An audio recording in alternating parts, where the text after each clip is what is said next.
Good morning, everyone. Good morning. Hope you all have had a pleasant Sunday thus far. Or perhaps, in some regions it may no longer be Sunday, but that's not my problem now, is it? So I was going to, do the normal stream time right at 5:30, but I made the mistake of playing the Metal Hellsinger demo, and then I ended up buying and beating the game all in one sitting. Really, really fucking good. So I ended up pushing the stream back because I didn't want to stop playing it. Um, so that's why we're starting an hour late today. On the bright side, I don't promise professionalism whenever you guys come to these things. Confirms that Cool Kid is actually AGGP worst ending.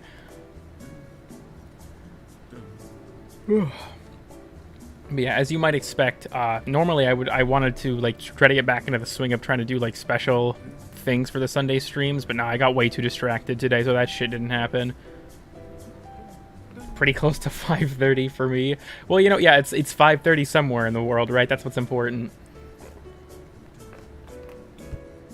I believe in bisexual superiority. That's reasonable. Do all the MR tests. We're back to this, I imagine. Alright, I'll go ahead and start getting the in-game stuff set up. I have to get my game settings going. Okay. Thank you for serving us as you always do, blessed Stanley Parable.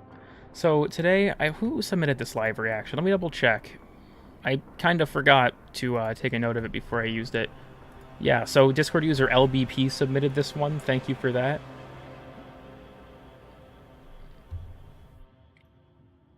Lower standards is what's needed to be a Cool Kid viewer. I think that's objectively correct.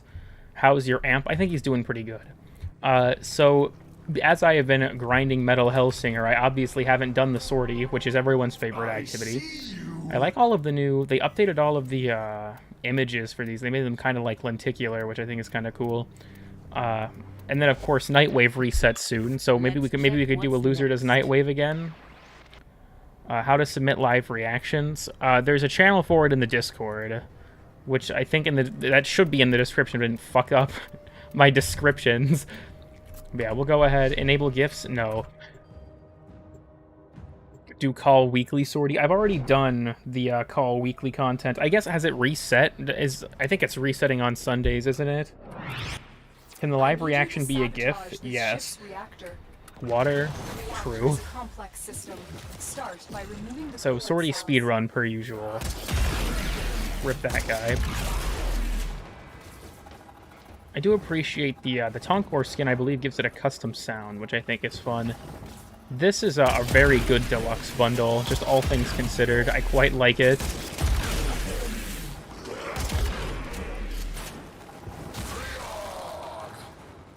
Live co-op American-style cheesecake reaction? I'm not entirely sure what the fuck that means. Metal Hellsinger has a lot of replay activities, right? Actually, not really. I will say my biggest gripe with the game is that it is $30, and I beat it in about 3.5 hours.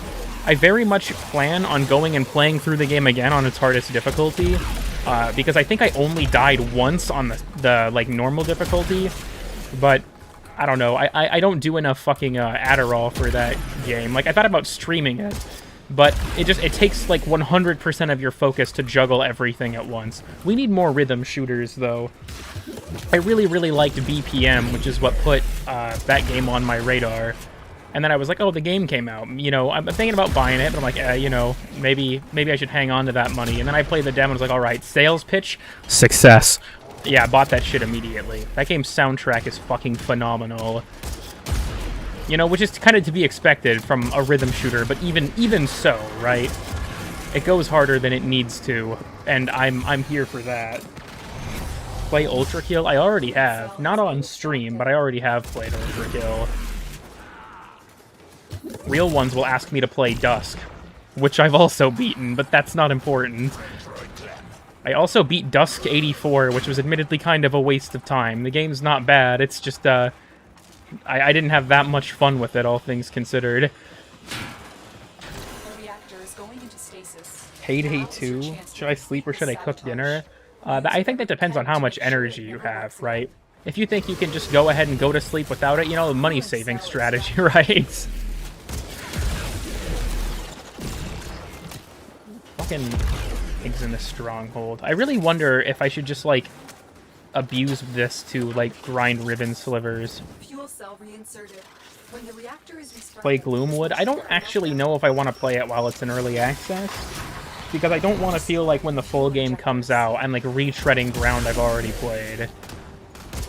Gloomwood, I played the original demo before it got released into proper early access, and I thought it was really, really good. I just don't know if I want to play it in early access, and then, you know, the game comes out and I feel like I've already done most of what it has to offer. Then again, I'm playing through Ultra Kill in early access, you know, like a third-ish of the actual, like, levels, and over half the weapon variants aren't in the game yet. Payday, honestly, I don't really enjoy Payday 2 that much. I play it with my friends from time to time, but it's really not my cup of tea. That and Payday 2, I don't know, there's something a little bit immersion breaking about playing a game like Payday when you're getting swarmed by, like, the entire US military's worth of police officers because you stole, like, 2 paintings. Payday, when you're going loud, is no longer like a heist simulator, it's a fucking horde shooter. Destiny 2. I told Swinardi I'd play the game again if the Black Armory weapons came back. That's my stipulation. It's nerdy but soothing in a way. Well, thank you. I'm flattered, even though I disagree with any take that I have a pleasant voice. Just blow bitches up real quick. Speedrunning.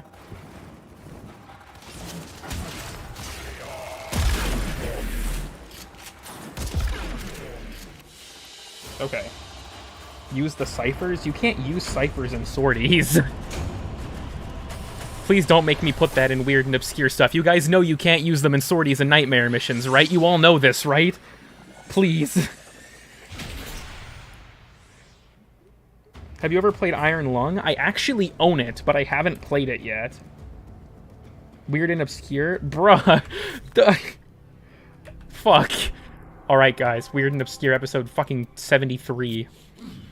You're making this too easy. Shut the fuck up, Vor. I'm gaming. Last one's an exterminate. That's whatever.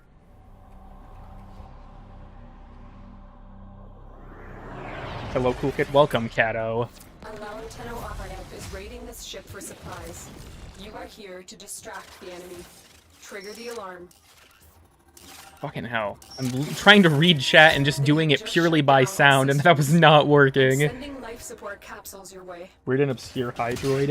I just want to say, like, to anyone here right now who, you know, watches Weird and Obscure and likes to leave suggestions and stuff, I think on every single episode I've received at least one comment where someone thinks they're funny by commenting that Inaros has no abilities. Guys, it's not funny. Please stop commenting it. I know I probably just increased the people's will to go and comment it, like, at this very moment, but, like, bro, it's not funny anymore. It was actually never funny. It's like, I get it. Please stop. You know what's weird, though, is that the only way to not know that it's usable is to yourself not use ciphers. I mean, more or less. But, oh, geez, I completely lost my train of thought there. Okay, never mind. We'll come back to it if it enters my brain again. And Har says no. Vor is Vor without the E. And I'm just alright, I've accidentally created a new meme, haven't I? I will say on the topic of weird and obscure stuff, I rewatched the entire series yesterday, just to kind of like get myself up to speed with what I've already covered, because a lot of the stuff in the scripts don't actually make it into the videos. I kind of have to cut them for, sometimes it's for time. Like, if there's something that is, like, legitimately so obscure, it is just wasting my time trying to find it, and I just don't care enough to try and keep it at that point. But a lot of it's because stuff becomes inaccurate as I'm working on the videos. Like, Veilbreaker, I had started the last episode before Veilbreaker came out. And so, Veilbreaker dropped, and a bunch of bugs that had been in the game for a really fucking long time that I thought it was safe to cover got fixed. So, a decent chunk of the entries got pulled. Episode 7 was actually going to be the longest in the series. But a bunch of stuff got pulled because Veilbreaker had a lot of fixes that I did not expect it to. And I also didn't expect it to drop. They announced it the fucking day before it was coming out. would make Hydroid playable / worthwhile? I honestly don't really know. I feel like the things I don't like about Hydroid is that I just feel like fundamentally his kit is underpowered, and I don't really know if that can be fixed just by pumping him full of more stats. But I don't know. I have even more disdain for Hydroid because the fucking Hydroid main has completely taken over the meme frame subreddit, and I miss when that subreddit was funny. Maybe that's just rose-tinted glasses. Meme frame was probably never funny.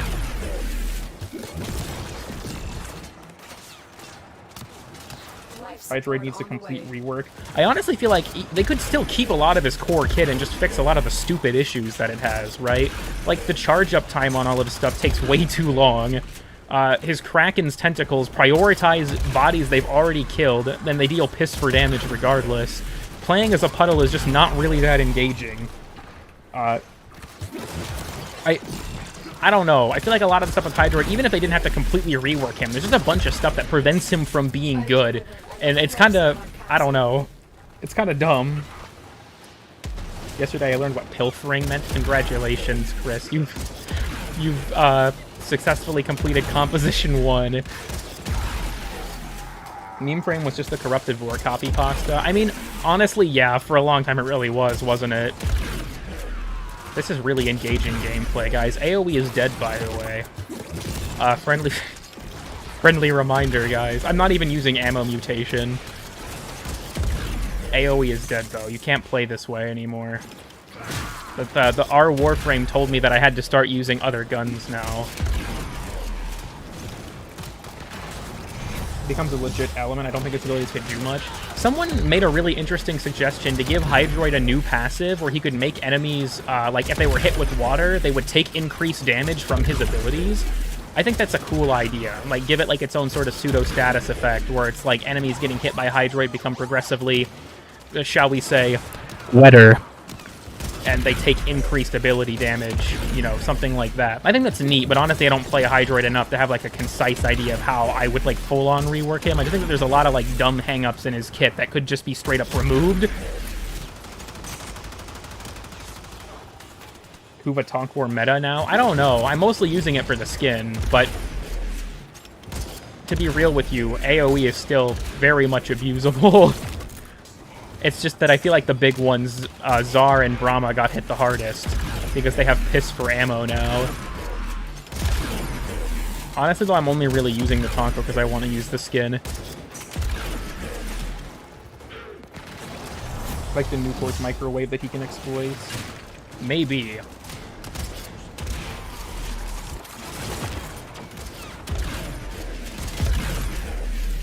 Man, this is really engaging. I've been doing this for 5 fucking minutes. I'm sorry for everyone here right now that you just get to watch me just shoot a Tonkor in one of, like, 3 preset locations.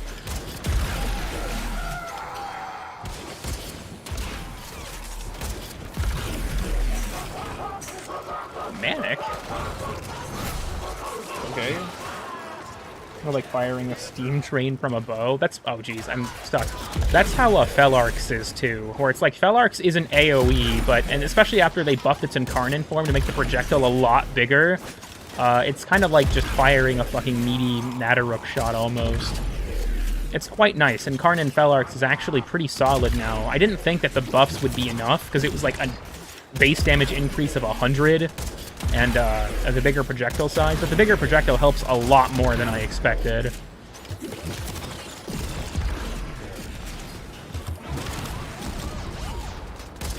I really hope that no one has noticed thus far that I've been using power donation. I will not elaborate why power donation is on this Protea. Although I feel like someone in chat could probably guess about the abuse with, yeah, I do know about the Zada's Whisper thing. I don't use it particularly often, but I am aware that it exists.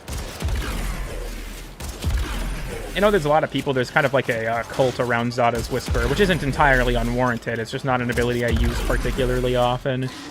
Then again, I think I probably put helmet abilities on my frames less than most people do.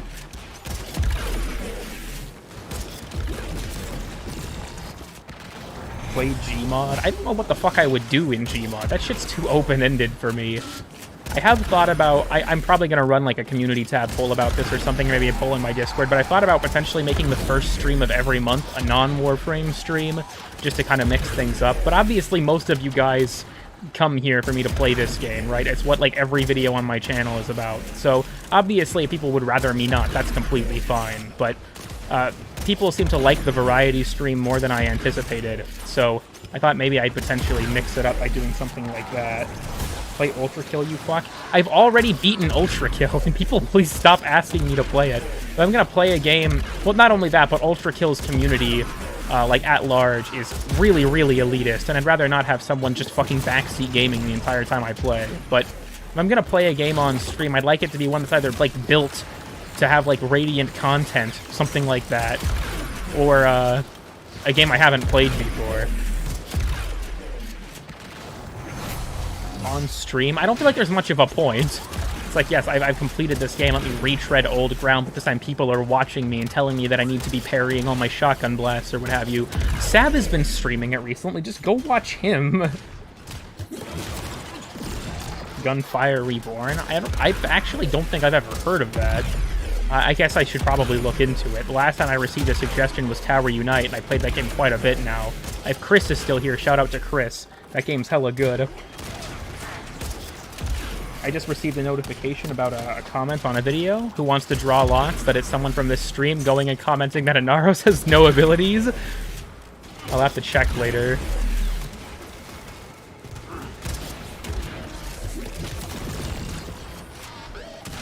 Wish I could donate with a message. Sab, play Ultra Kill. Well, I actually gifted Sabuchi Cruelty Squad on Steam because the game was on sale, and I was like, I really feel like Sab would get down with this game. That's why I bought it for him, but he hasn't gotten around to playing it yet. He's got enough of like a backlog.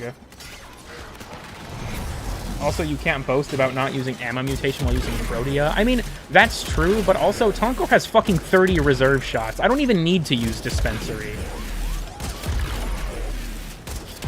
It doesn't matter.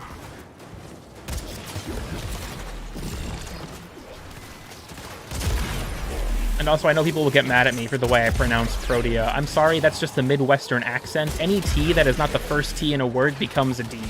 That's just how it is around here. I really hate to tell you this. Dusk when? I've beaten Dusk as well. I don't know, what if I streamed a Medieval, the fucking, like, black sheep of the New Blood FPS games? I haven't beaten a Medieval yet. I actually haven't even really progressed that far in a Medieval. Have you tried Nullstar Augment on Ember? I actually have not. I haven't played with the Nullstar Augment pretty much at all, actually. I know that a lot of wacky stuff has been found out about it, but... When you are ready, go to extract. Also, see, Quetzalcoatl, I didn't use Dispensary for like the last 2 minutes there, and I still had no ammo problems. I don't know why they had to release a skin for the Tonkor, as if they're not just going to put their fucking, you know, crosshairs on it to get it fucking obliterated next. Okay, yeah, I'm sorry, Moa. I don't care enough. I'm just about here. Play Fallout New Vegas, become trans. You know, when you play Fallout New Vegas, there are two outcomes. You either become trans or become racist. And I've beaten Fallout New Vegas, and I still identify with my birth gender, so, you know, you can probably connect the dots, right?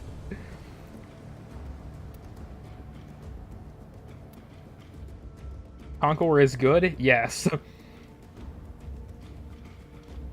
Boat is good.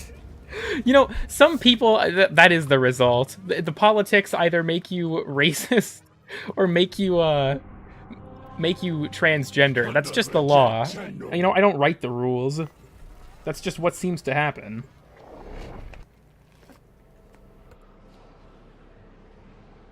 MR test. Zert, please. Maybe that'll be in the next viewer-submitted challenges stream.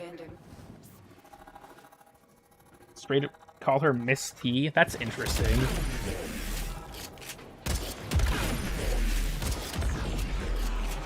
Oh, that Moa lived. I was like, wait, why do I have no progress? Son Goku. I wonder how many people, after I made that joke, just immediately disliked my stream and left. I gotta remember that sometimes people don't understand that I'm joking, but at the same time, that almost makes it funnier, doesn't it? No, I don't know. I'll let the audience decide. Also, yes, I'm using both Sancti Magistar and Sancti Castanas. Hope and see. That's not an area I can go. Well. Oh, the arc is a lot more aggressive than I thought. Okay. Keep on moving and grooving here. Just blowing shit up.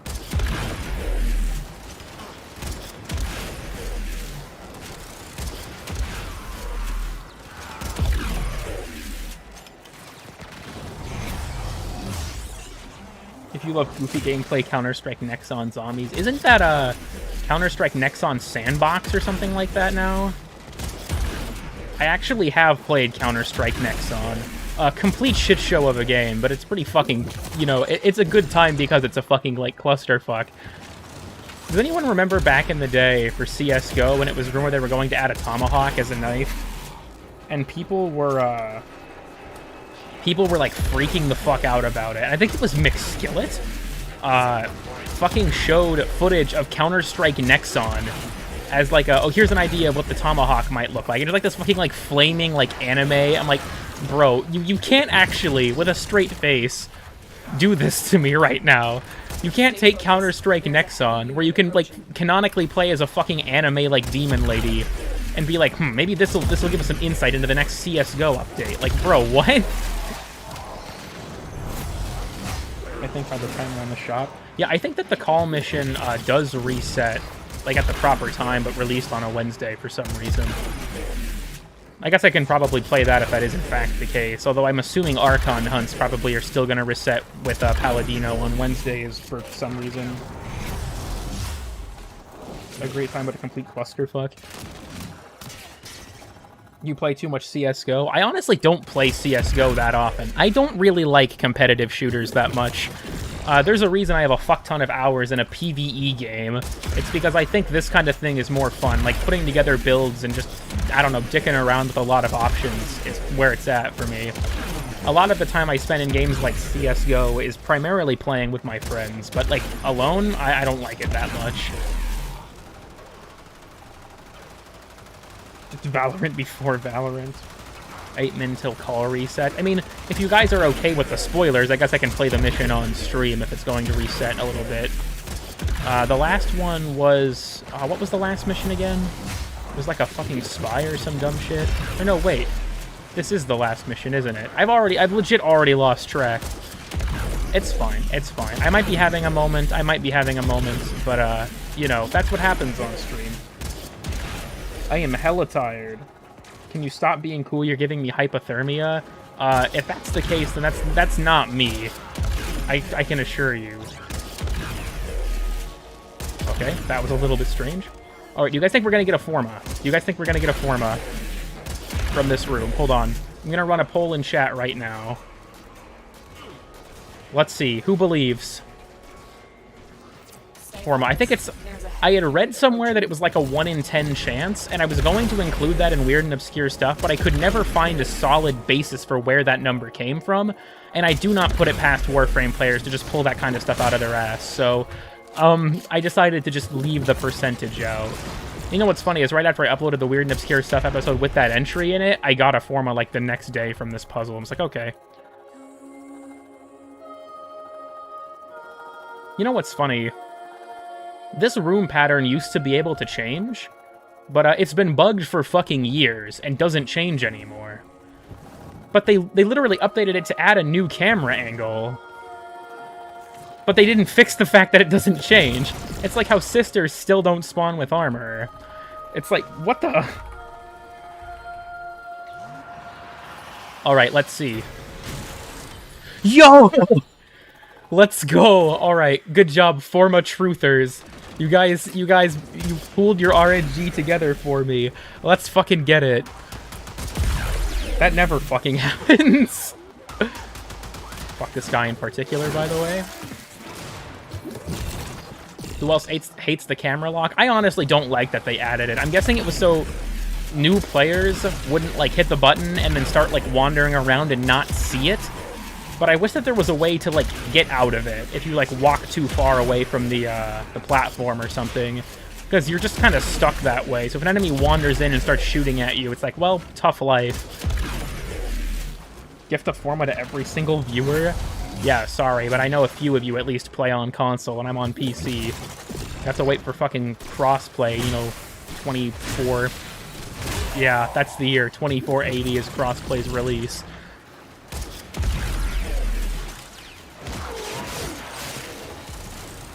I love when the game steals camera controls. I mean, I can spawn a remote observer if you guys want me to. Would you look at that? I can't fucking... Oh my god. I basically can't do anything. I'm stuck aiming behind me. Can I kill this guy? Wait. I got this. Yo, alright. Sick. Protea Gaming. Hello. Oh dear. I don't actually know why those are in my fucking hotbar. I don't use remote observers that often. You know, sometimes these things just happen. Okay. Insane trick shot with the Tonkor there. I got about 3 minutes until the call stuff resets, it looks like.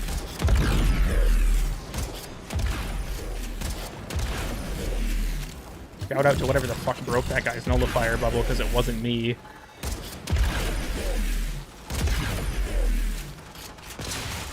Okay, that was a little bit strange. Just put this guy here.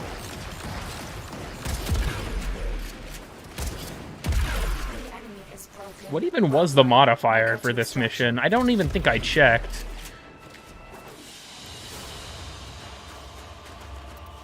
Can you show your Tonkor build? It's not that impressive, but yeah, I can. Did I notice the texture gap on that skin? Someone in the Discord posted about it. Why is the Forma a more valuable reward than the fucking pineapple that I got? What Sayandana is that? I think it's Karata Prime. It's the one that came with Korra Prime access. The materials on it line up very closely with the materials on the skin, which is very, very nice. Alright. Here's the Tonkor. Point and laugh. You have 3 seconds before I get rid of it. Alright, there it goes. That was less than 3 seconds. Cringe Suda Simp. Is she still my current pledge? Yeah, I guess she is. I've just been buying up relic packs. I don't really have anything else to get from these guys, so I'm just buying it up, trying to get Aya and whatnot. I guess I should probably switch to Hexus. I wish that they would give us the option to skip this little cutscene.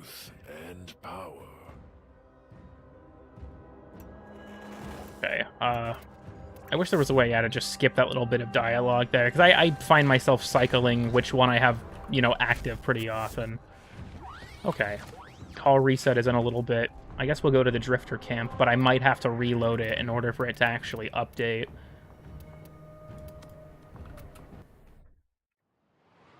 Steel Meridian, New Loka Supremacy. Yeah, I don't really ally myself with the space racists, but, you know, you do you, right? Okay, I imagine... Hey, Chipper, what's up? How's it? Pretty much I assume... everything Carl dropped off. Suit yourself. Yeah. I don't really have that much in the way of cosmetics. Yeah, next mission, 2 minutes. I think I could just make him, like, the most fucking ugly Grenier possible, perhaps. What if I just made him, like, really, really bright pink? Just all the way.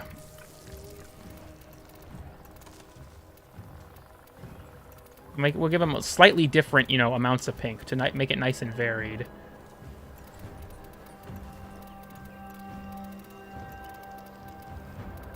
Oh, I can't just copy my... Okay, that's really cringe. Yeah, fuck it. We're just gonna start picking random pinks from Cherub. That's fine. I hope you guys like my call fashion. I worked really hard on it, as you guys can tell. I am, you know, as I am actively working on it in front of you all.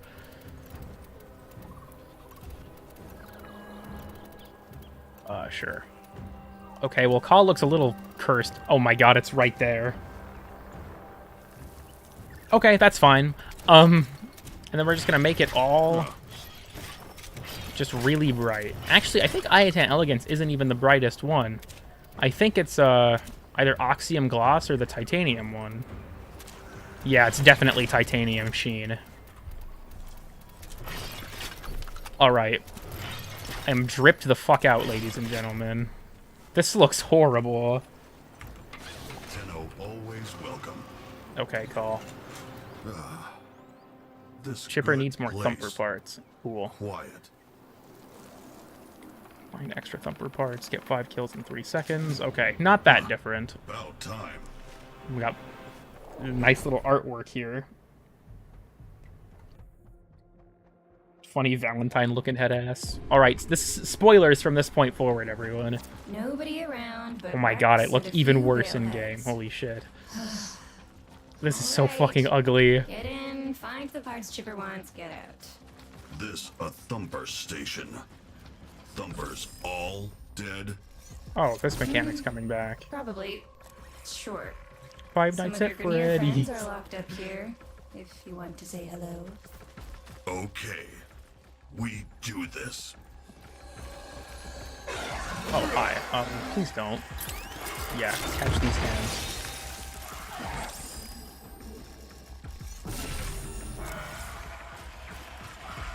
I should probably be keeping a better eye out for collectibles, huh? Part of me feels like I might as well just go ahead and try and, like, complete the mission straight away first, and then just go back for them.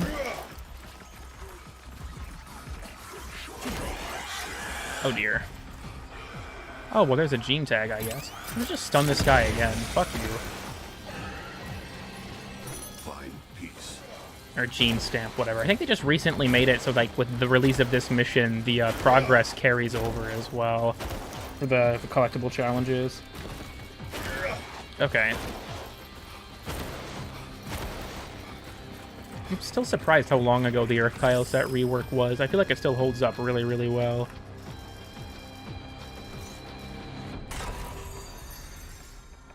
Okay. Okay, that's kind of neat. There's another panel over there. I can't move to that, so I guess it's not really the camera. Oh, same deal. Okay, cool. I really like the Veilbreaker soundtrack, by the way. I really like the, like, ambient music for these missions. Okay, can I use this terminal up here? Indeed I can.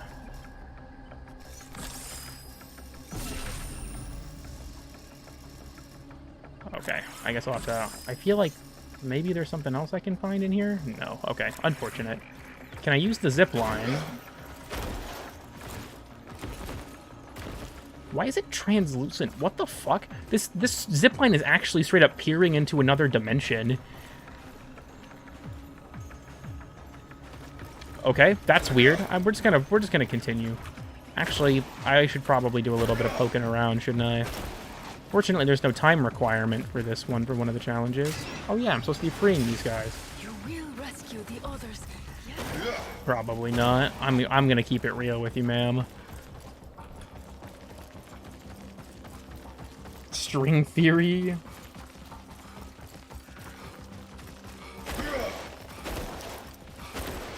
There's another one. Your fight is over. Flower.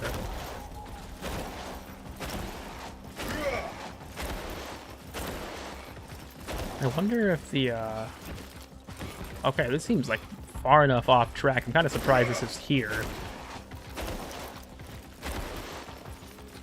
I wonder if this still uses some form of, like, random normal tile set generation, because the last mission was just a modified version of Spaceport from the Valis. I'm not sure if this was, if this is also, like, you know, pseudo-random, or if it's, I say also. The last mission wasn't pseudo-random. I'm not sure if this is pseudo-random at all, or if this is all set, like, preset. Fuck. Okay, well, those are things that exist, I suppose. The Ostrons are going to be difficult to pick out, I feel like.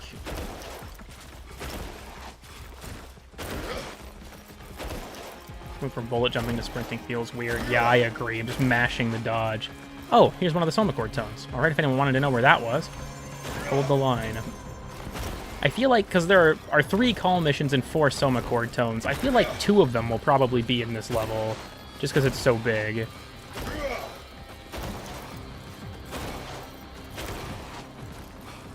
Also, I agree, Qued's a Drake. I feel like the last time I really got, like, invested in exploring something was when the Valis came out. Which was, fuck, what, 2018?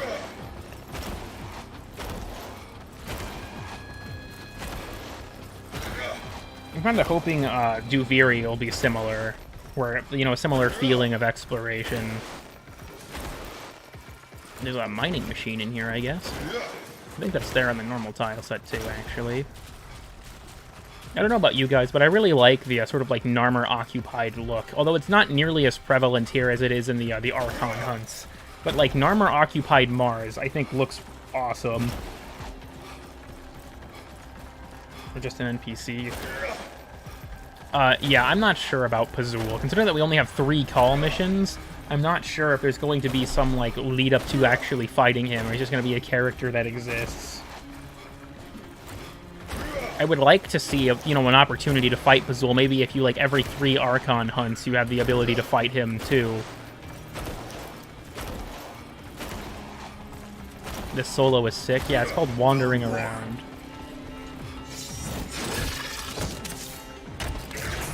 That was so obviously what the game wanted me to do. It was borderline scripted. Okay, well, I got my jetpack back. I don't know why we didn't keep that from the quest.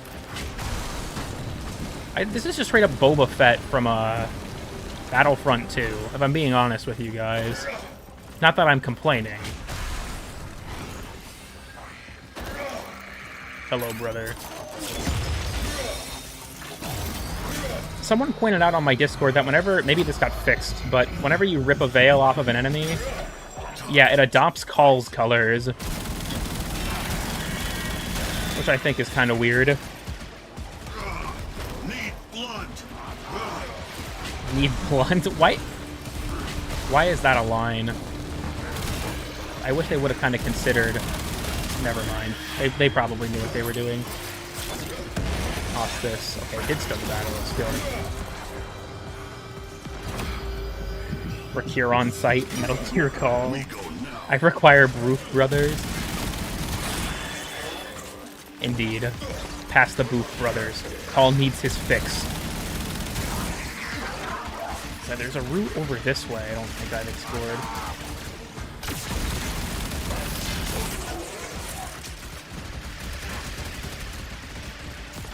Let's take a look.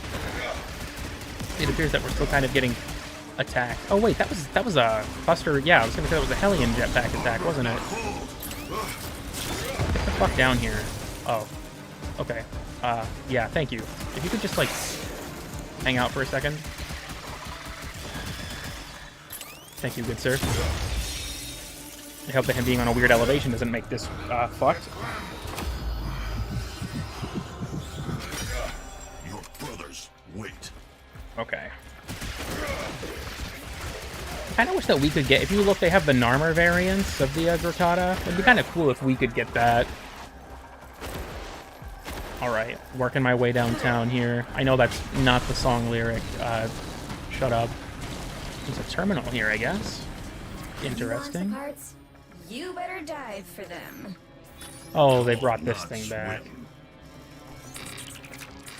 Okay. Right. Of course you don't. Well, I'm assuming it's just like this. Oh, you Okay, that was surprised me. even easier than the last one. Clever boy. That was very sexually charged. Okay,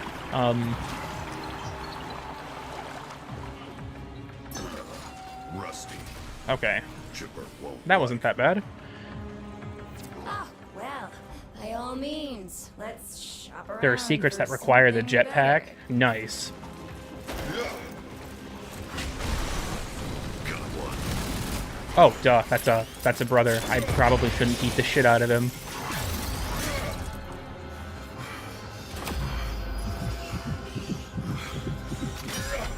Why is everyone in Warframe so racist? I'm not really sure.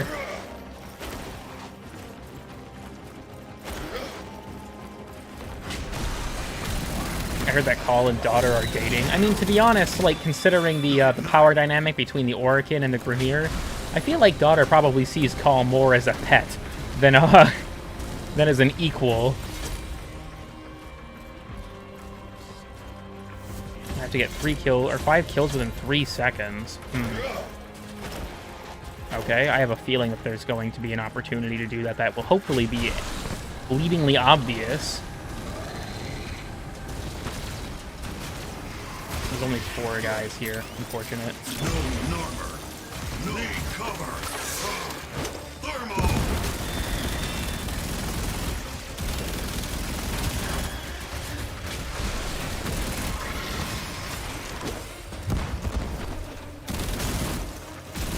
Oh, that's the squad. I'm so used to just immediately firing upon any Grenier I see.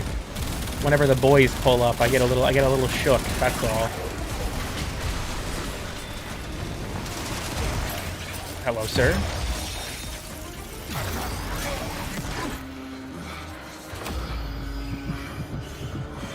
If you play or are in Warframe, you either have to be LGBT or racist. It seems like a lot of people chose the LGBT option, surprisingly enough.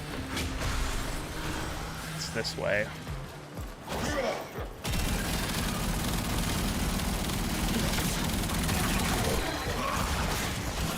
Finish you.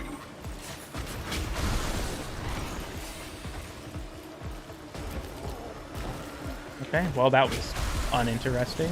I found no more imprisoned Ostrons. I just think I haven't really been looking for them well enough. That rat spotted. Alright, let's pull up. Call mark target.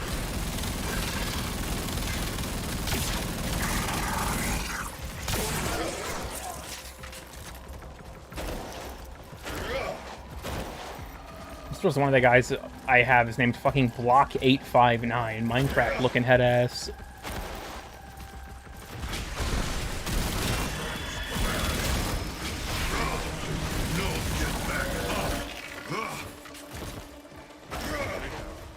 Okay, I guess this is a possible route. Damn, this level's fucking huge. How many fucking people can I add to my squad? Holy shit.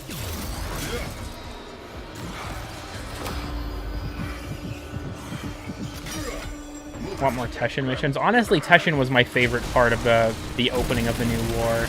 I'm kind of bummed. Like, I agree that, you know, the element swap thing felt like more of a fucking gimmick than anything, but his grappling hook was really fucking sick.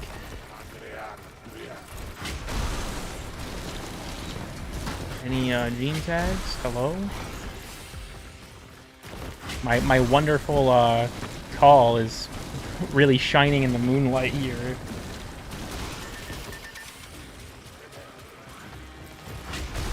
Alright, optimizing my gameplay. Speedrunning jetpack strats. Scoom. Oh boy, more camera shenanigans. Oh, it's this puzzle again. So that's the lock.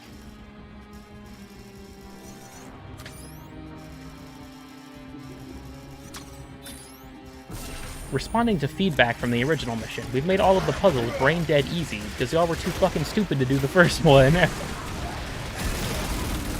Call, looks like there's some bigger firepower for you ahead. Can you carry the... Call can carry. Yeah, get interrupted, bitch. Alright, now I'm fucking strapped. Gun good. This gun better. Oh, this is the moment, isn't it, where you're supposed to get the kills. I have 4 shots, so I didn't get the challenge, but I'm guessing that's where you're supposed to try and get the 5 kills in 3 seconds. Ayanga game. Yeah, the Ayanga Alliance, if you will, representing...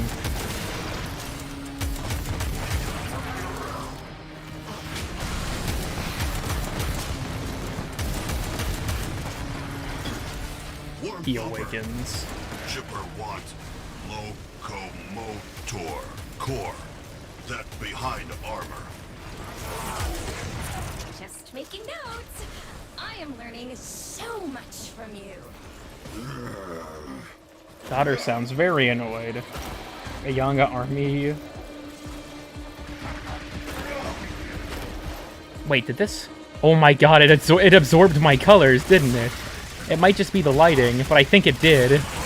Oh, this is beautiful. They give you Kuvazar with only 10 shots. Alright, so this There are multiple this level's ramparts boss. near your location. Heavy gun emplacements. I suggest you use them. Call learning so much from you. I really love that Call is just a massive dick. You fight for two fronts.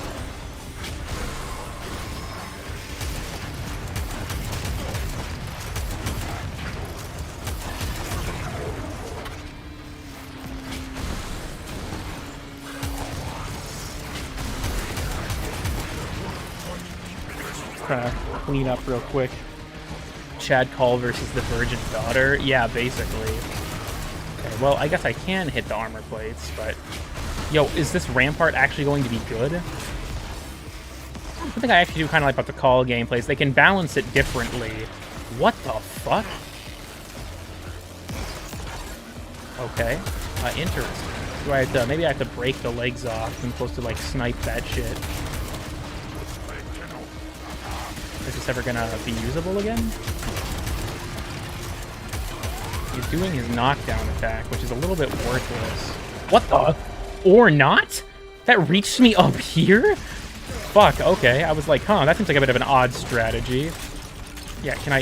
Get the fuck out of my way, guys.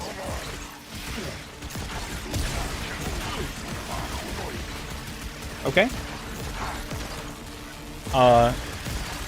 We're just gonna go back to the Ayanga strategy. I don't think we're using that anymore. What the fuck is going on over here?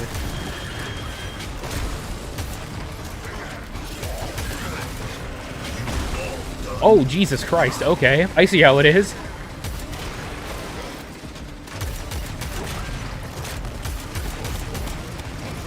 All right, so we've moved on from Metal Gear Solid, Metal Gear Call, if you will. We are now firmly in Call of Duty territory, I do believe. What the fuck knocked me over? I just, like, slipped on a banana peel. The fucking goofy ass stun. Yo, guys, it's just like the trailer. Except I'm eye-bleedingly pink.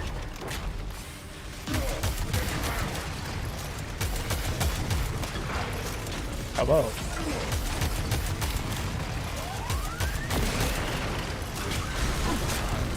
Man, fighting this thing without temporal drag makes me realize just how much I crutch on Xeneric.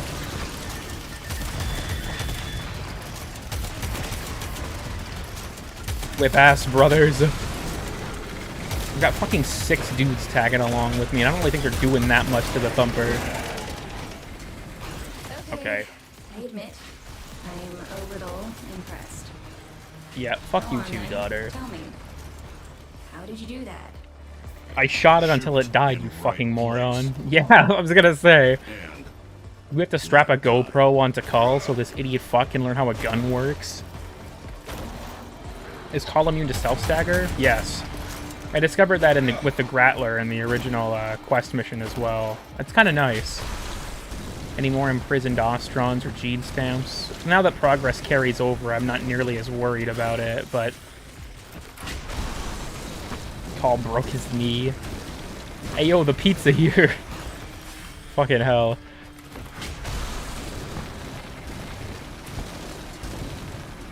Is this the new mission? Yeah, this is the new weekly Call mission. Okay, well, that's good. I like how I haven't used the command mode like a single time. It was a lot more necessary in the quest. I kind of wish we got more of that kind of gameplay.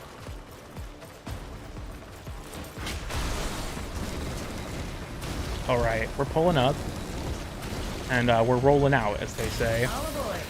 Keep your heads and biceps inside the windows. Yeah, so I have to get 5 kills within 3 seconds, get the gene stamps, and rescue more Ostrons. That shouldn't be that difficult. Okay, thanks, Darvo. You fuck. Better scramble like an egg before you get folded like an omelet. What happens with the rescued Grenier? I think they thought they were going to hang around in the garrison now.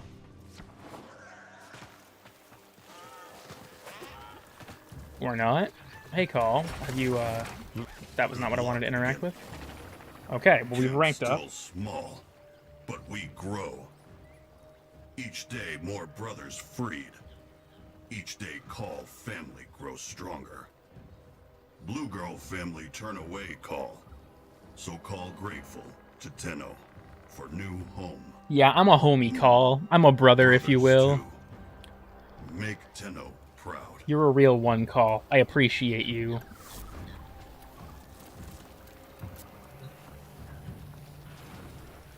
Hopefully my friendship with Call gives me the VAT rat pass. I assume, yeah, we have some new communications, too. Narmer Vale.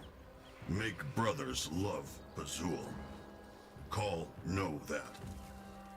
But Call not know why brothers still love queens. Why? You can't change anyone, Call. Try and go mad. If you're lucky, you can help those who want to change. Everyone else is a lost cause. Does Blue Girl want change? No, she What wants to remain exactly racist. are you suggesting? Fancy talk about rich old family. Empire. Oregon. But rich old Oregon family empire. Dust. This new world now. Call think Blue Girl want to be part of New World. That why she help Call make it. Call want to help Blue Girl. If Blue Girl want help, I have to go. Well, that was an Why do interesting people are interaction. So strange. This insistence on surrounding yourself with strangers. I can't tell if it's a desire for approval or existential panic. Is this what mortality does to a person? brothers not strangers. Blue Girl not love her family. You're funny. Love. By the void, you're serious. Is all of this dialogue taking place before you reach rank 5 with the Entrati? I feel like a lot of this shit... like, is completely disregarding the entirety of the character progression that occurs and when you level up the Syndicate. We do have some new drip, though. In Grenier Army, Call only get one uniform. This is better. Yo, what the fuck kind of hat is that? I really want this one. It looks like a fucking, like, dunce cap. I also got the wolf helmet. I know there was an image that was shown of the wolf wearing a veil, so I'm assuming he's going to be the boss of the last level. I just put on a bunch of, like, really Wait till fucked up Blue Girl armor. see Call. This should be even brighter, right? Oh my god, why is there no fucking search bar?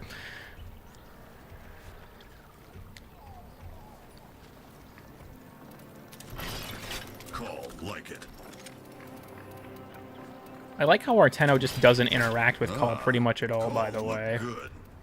It's like, oh yeah, hey Call, you're taking up residence here. Okay, that's fine. Kill some armor, and we'll be good. That's your rent payment. It's like we never actually check into like, hey Call, what exactly are you doing here? Like, what specifically are you up to? Make them actually care about one another? Pretty much. Tenno always welcome. All right. So Call has now been more adequately dripped out, I do Tenno, believe. Eat. Yeah, I got 3 Make more. Quokka stew. I'm not. Have they added the? Maybe they haven't added the rollover yet. I don't want Arteno to speak. I mean, that's fair. I turned their voice off too, but then there would be more of a back and forth. Okay. Nobody around. Fuck. but Nope. They haven't practicing implemented it yet. heads. I thought that they said that they were going to. Get in, find the parts chipper. All right, wants. boys. Guess we are collecting the This gene a stamps and Thumper shit station. manually. Thumpers all dead. Probably. Sure. Some of your Grenier friends are locked up here. If you want to say hello. Okay. Oh, here's an Ostron. We do Or well, this. this is a cage that could contain an Ostron.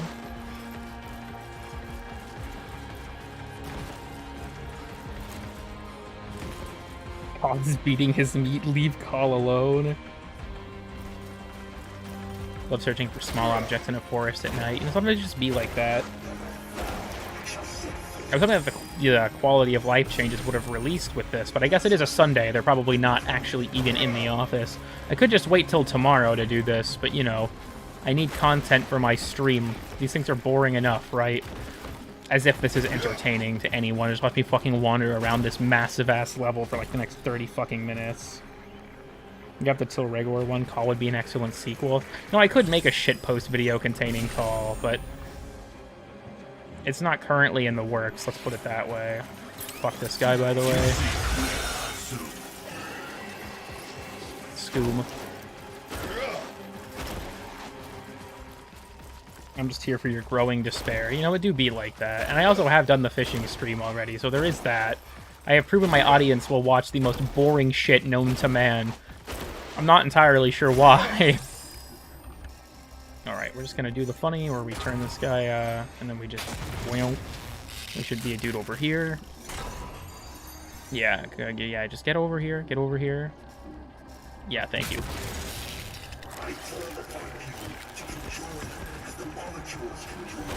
Not really sure what Fazul's talking about, but any schoomers in chat? I don't think there's a gene tag in there. Said with the quality of life change is probably not dropping till tomorrow or the day after. I'll probably do like one more run of this, and if I miss anything, I'll just fucking wait.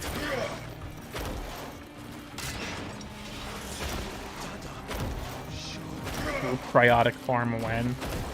I really don't want to farm for fish Jenga. That shit is agonizing. Homeboy doesn't even have a gene tag. Did they fix Deimos fishing? Like, in what capacity, I guess?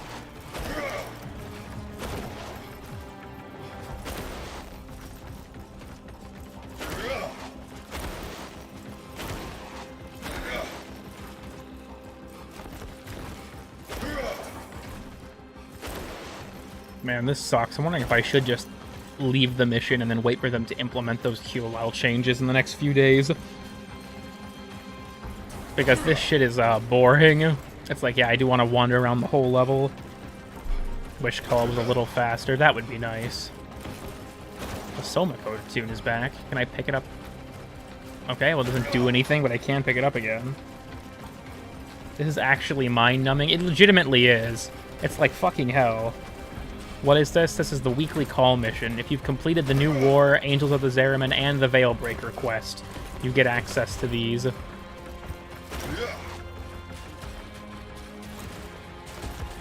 So here I am. Hello. Welcome, Connor. This is awful. This is painful.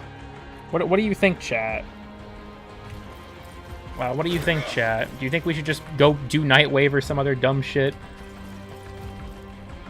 The whole clone rot Grenier thing Grenier had with Call or not? Or just ignore / forget it? Is this the one for this week? Yes. Please do anything else. The limbo step instead of having a regular roll. I think it's like a shoulder bash. I think you can actually knock people over by hitting them with it. Oh, there's another dude here. I gotta take notes of their positions for the the god tier run. Spam cryotic farm.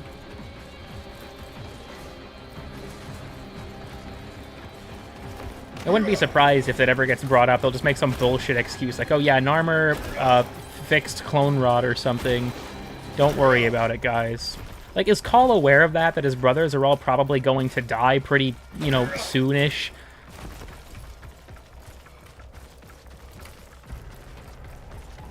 Paint Call to look like Wario? I mean, you can. I'm trying to look just as ugly as possible, frankly.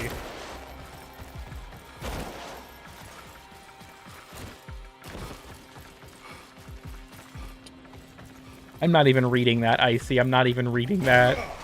Or out loud, that is. I have, unfortunately, read it. But I will not be saying it out loud. Yeah. I don't know what the fuck is up with this, though.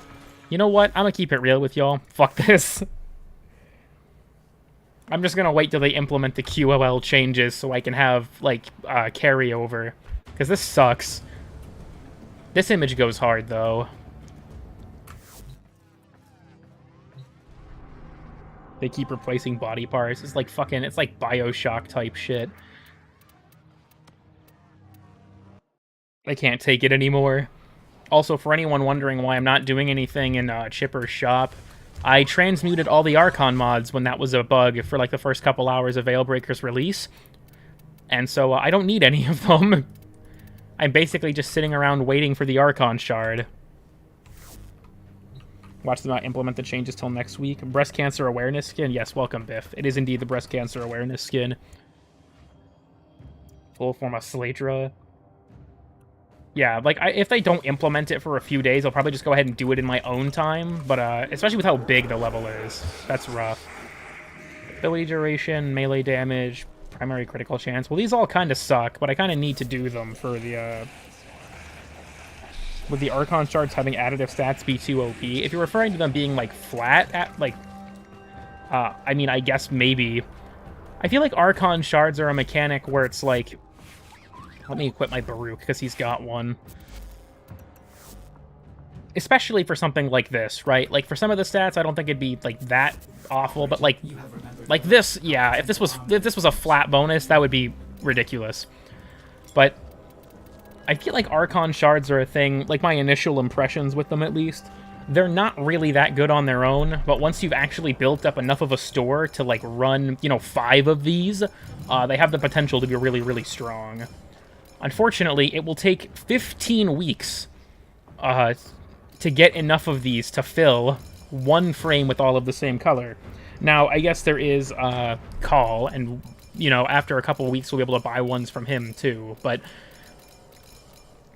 And then there's... I've talked about this on stream before. I want them to give us an upgrade path for normal shards to become Tau Forged.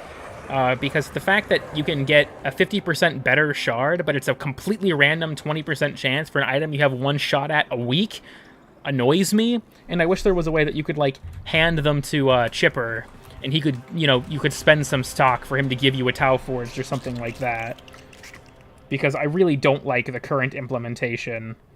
I really don't like the current implementation of the Tau Forge system. It is completely up to chance for an objectively better item, which I think sucks. I really, really don't like that. Alright, let's take a look at what Nightwave has to offer. Destroy 3 Necromech. Okay, that's easy. That's easy depending on how lucky we get. That's a bit annoying. That's not bad. That's easy. That's annoying. Why is this a weekly, by the way, guys? Why is doing 5 different bounties a weekly, but freeing 1 fucking Solaris with a Granum coin is an elite weekly?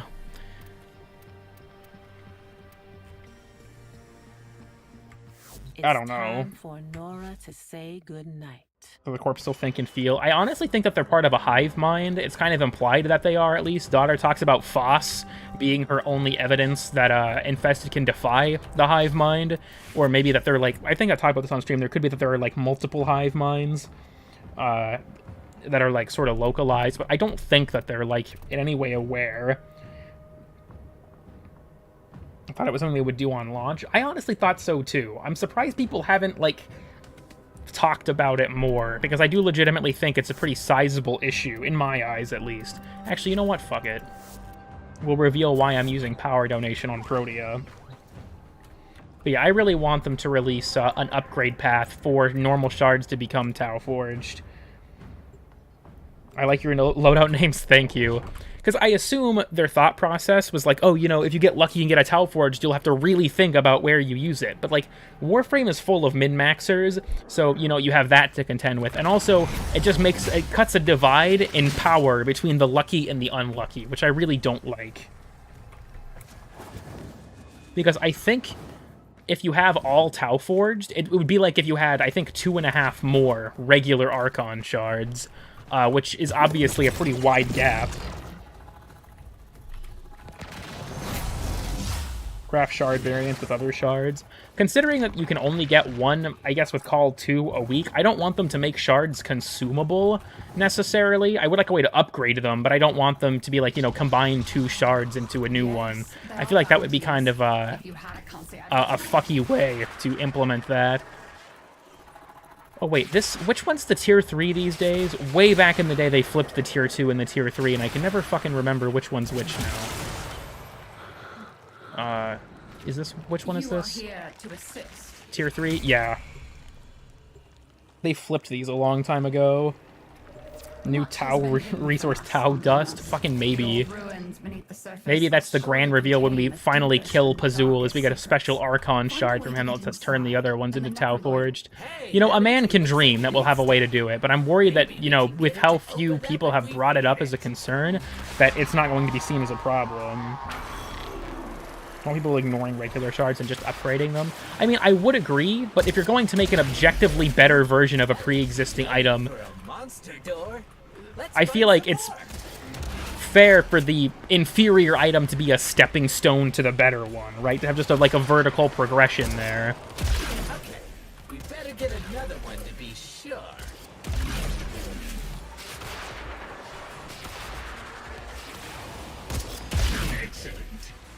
People are too busy complaining about the Styanax nerf. I talked about on stream, I expected them to remove his ability to cast other abilities during his 4. Did not expect them to make him have to touch the ground again between casts. I feel like that was a bit much. I don't really know why they did that. But the other thing I completely expected. It was obviously not intentional. All the people in my chat, when I first talked about like the Styanax flying thing, were like, oh no, that seems like it's intentional. Like, bro, it breaks his animations when you do it. At the very least, though, you should be able to cast his 1 during his 4.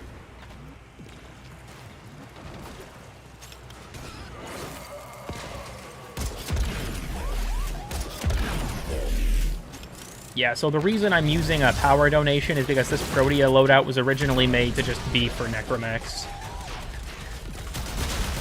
Because, as those who have viewed weird and obscure stuff may know, power donation affects Necromechs.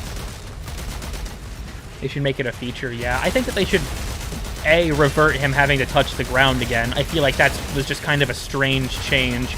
I don't really know why that was necessary.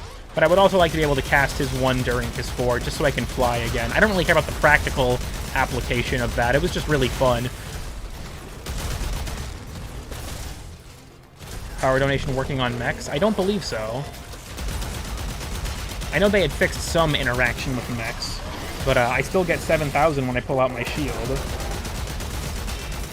This will be made into a raid thing like the 3rd orb. Yeah, we'll just have to watch it as it never happens. Jesus Christ, where the fuck? Why did all of these enemies just kind of wait until now to just spawn off at the same fucking time? Jesus. Put an Umbra form on Styanax. I don't remember if I did or not. I think I almost did, but decided against it. I think I have 4 Forma on him, maybe 5. Warframe should be able to fly. I don't know if it's a hot take. I think it's a take in the name of fun. Oh, I accidentally, Right. I tried to heavy attack, and I was holding the bait, and I immediately wasted it. Oh, why is this a mechanic? Now we're cooking. Something's coming. I'm actually about to lose. I wasn't thinking.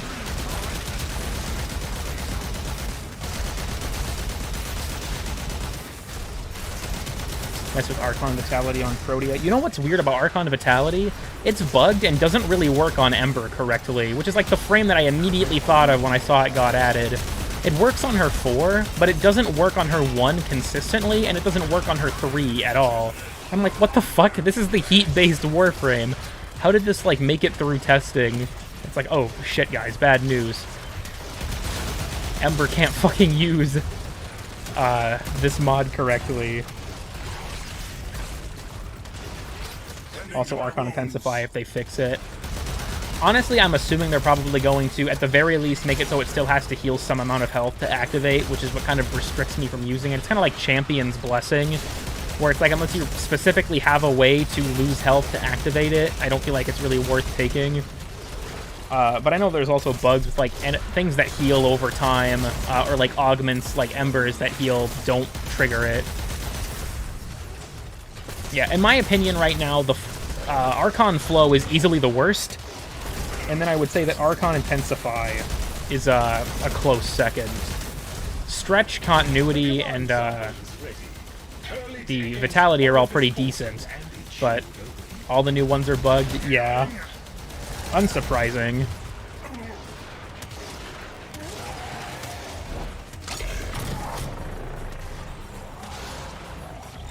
toss this shit. I know that they said that they're aware of Ember, you know, being weird, but honestly, what I would like for the flow, I would just, if they made it so instead of enemies having to be killed by a cold ability, they just had to be, you know, affected by a cold ability and then killed, it would honestly be pretty good, you know, for what it's worth. But in its current state, it never activates. I have it on my Frost just because I had the space, and I think I've actually seen it trigger twice, which is rough, I'm going to be honest with you. Today's my birthday. Well, happy birthday, Zaku. You know, this will be the certified lurker moment. If you've just been lurking and not really that active in chat or anything like that, could you go ahead and type happy birthday for Zaku here? Go ahead, if we could get some happy birthdays in chat, I would appreciate it. You've got to check up on the lurkers from time to time as well, but does with Soulgate proc heat? I think it's radiation and heat. And then I think it deals corrosive damage as one of the like buffs if you have your flowers as well.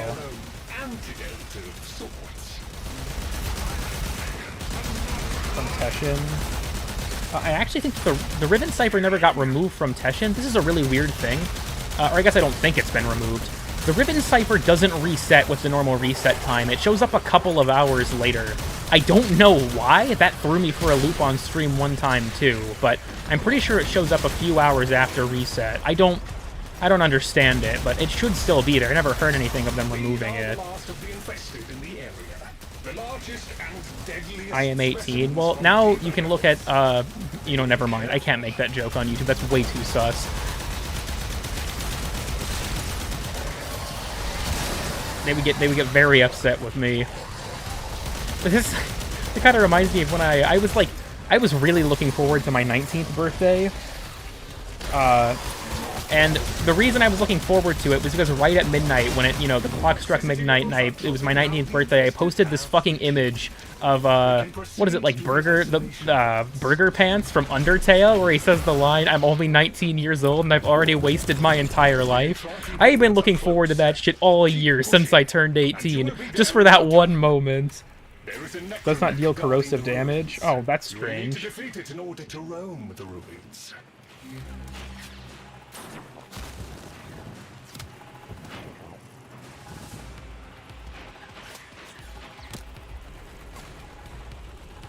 Honestly, I don't use Soulgate that much, so I wouldn't know. Alright, we're gonna do some Necromech on Necromech action. Okay, that was a little strangely worded, I'm not gonna lie to you all.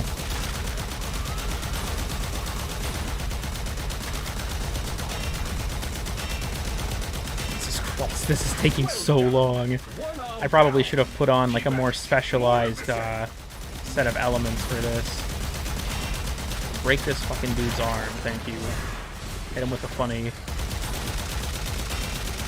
Oh my word, this is gonna take fucking forever. Hey, can someone give me, can someone juice me up real quick? Yeah, thank you. And he turned around, because my temporal, drag ran out. Alright, well, I hope you guys are willing to be here for a while, because,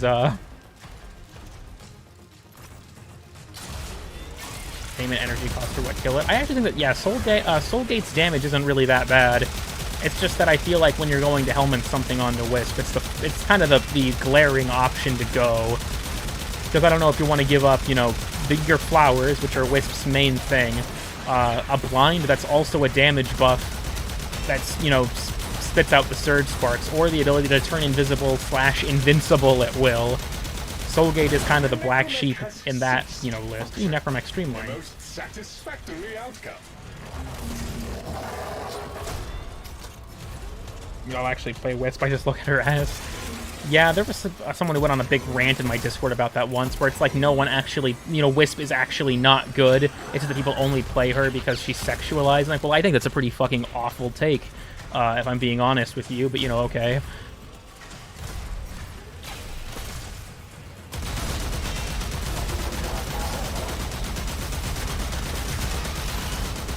Wisp is not good, what? You'll hear a lot of takes like that in the Warframe community. I remember reading this fucking, like, mind-numbing... It was in the comments on a wiki article, I think, where someone was like, actually, Mesa is garbage and you should be playing someone else. And everyone was fortunately roasting this guy for being a fucking idiot. But I'm like, what do you mean Mesa's garbage? Like... You know, you can argue that people like Mesa and Saren that were really dominant a long time ago aren't nearly as good. Like, people probably don't remember there was a time where Trinity was meta. And, you know, sometimes, like, that's not because the frame is necessarily, like, gotten worse. It's just because the meta and new characters have kind of outpaced them. But characters like Saren and Mesa and whatnot are still, you know, plenty strong. There's just this really weird perception. I see it with Saren a lot, too, where it's like, oh, no, this character's actually garbage now. And it's like, just because they're not, you know, as dominant as they were back in the day doesn't mean that they're fucking unusable. Then again, you have people who think that AoE is completely dead now because they can't, you know, fire their Tsar non-stop. So you just kind of expect that kind of thing from the Warframe player base at this point, I think. Common Warframe player L, Ashe meta. I don't know if you're referring to back when cutscene mode Ashe was really fucking strong, and the fact that Ashe is currently actually meta for level cap disruption. Because unironically, in some content, Ashe is your best pick.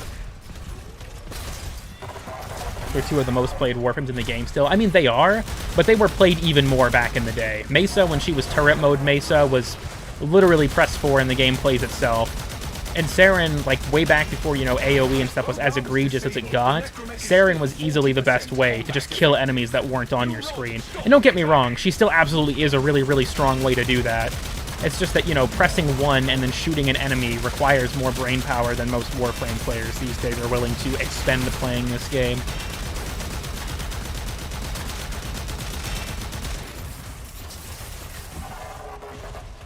Just use her 4 and 1 for my small PP damage. People on my Saren and, or my Sobek video were getting really mad at me for helmeting off for 2, saying I should have helmeted off for 4, and it's like, man, I wonder if I could just tell these people that I'm using Vazarin for survivability instead of for 2, and that I can play the game however the fuck I want. Sometimes I want the viral procs, okay? Especially against beefy Grineer that, you know, are somewhat resistant to the toxic. Leave me alone. Does Archon Intensify work with Oberon? I believe only on the initial cast. If memory serves, I might not be entirely right on this, but I think it's currently bugged so that, you know, heal over time effects do not refresh the effect. And then I do know for sure that augments that cause abilities that don't normally heal to heal don't work. Still exists if you really want unlimited ammo AoE spam. Yeah, basically. Or you can just take ammo mutation, or carrier, or a scavenger aura, or a dispensary. There are still a lot of ways around it, frankly. It's just that you now have to expend resources you didn't previously have to expend to spam it, which is really not that bad if you ask me. I'm not doing the optional bit. I'm just fucking leaving. Fuck this. To quote another, virtue, integrity, and courage. Warframe players when you don't meta. I don't know why meta is such a prominent thing in this game, to be honest with you all. Like, Warframe is not particularly difficult to a certain point, right? And people are like, you gotta play the meta. Like, why, cool kid, why are you using a Moa? Why are you using a Hound? That's not meta. Like, bro, have you ever met a girl? Jesus Christ. Few can confront the guardians of the isolation vaults. A fuller mastery of the void and all its I can play with what I want if I can get, you know, if it gets the job done. I don't know why people care so much. Like I've said before, there's a reason I don't like showing builds on stream, and it's because there's always going to be that one guy who has to pick it the fuck apart. And it's like, yeah, maybe my builds aren't all super optimized or anything like that, but if it works, that's about as much energy as I'm putting into it. Mesa without Galvanized mods, Arcanes, and Prime mods is significantly weaker. That's true, but if you're playing the meta, ideally you are pushing things as far as they can go. So if you're going to actually say that Mesa's bad, with that context in mind, I think that that's a pretty bad take. That's the funniest thing you've ever said. That's tragic.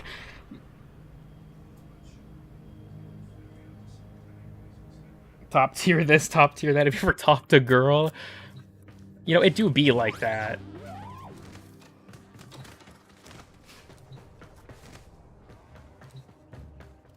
Fucking hell. Oh, what was the other? It was the, yeah, Ascension Halls one. Makes sense. Yeah, I feel like you still have to some element, you know, build for what you're doing, right? Like, I still have a setup specifically for level cap stuff. And sometimes you do have to kind of play into the meta if it's like, you know, an Eidolon or something where it's kind of more rigid. But How you feel about the people who complain about AoE? I think it's pretty sad. It's massive overreaction. Is this the speed build? It is not. Oh, this is just the generic one. Okay. This was something I was messing around with. Once again, don't look. Also, shout out to Pablo for fucking buffing speed. Absolute legend. What's the K-Drive meta? That's a great question. People do K-Drive shit. What you should really be asking is, what is the Happy Zephyr meta? Like your Volt fashion? Thank you. Volt was my starter. Never really had a good look for him for many years, so I bought the Zener skin. I am the only Volt player on the face of God's green earth that does not use the fucking Arrestor helmet, and I refuse. Man, making speed even faster. Hell yeah. Arc melee meta? Didn't they buff Volt Shield? Yes. No longer has energy drain when you're walking around with it. No longer slows you down. And the big thing? You can use primaries while it's held now. They also increase the rate at which you build up damage for Volt's passive, but I feel like that's more of like a lower level players will appreciate it kind of thing. I know his passive always affected Shock, but I believe that now it also affects the... because it used to just be the passive boosted the damage of Shock for the initial target. I believe now it's any enemy that it chains to also takes the bonus damage. And something else that's kind of weird. Shock now costs 15 energy at base, which I think is kind of neat, but very different. Darth Muffin is eating your views? That's unfortunate.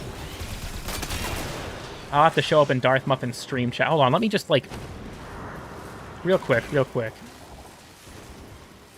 Where is he in my... Yeah, he is streaming. Wow, he is stealing my views. What the fuck? Okay, I have to find Ascension Halls.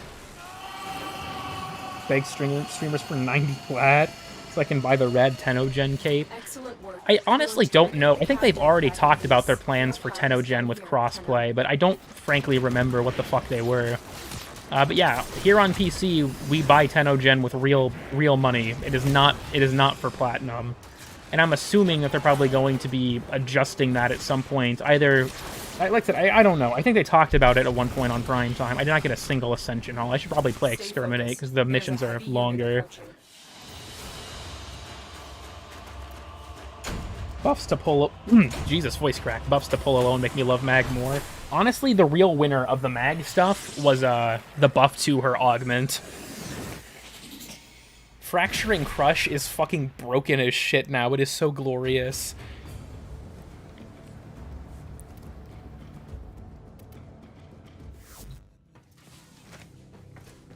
We can go ahead and switch to Mag as well. My Mag fit is not particularly potent, if you will, but... Yeah, I think I'll switch to the Exterminate. This is longer.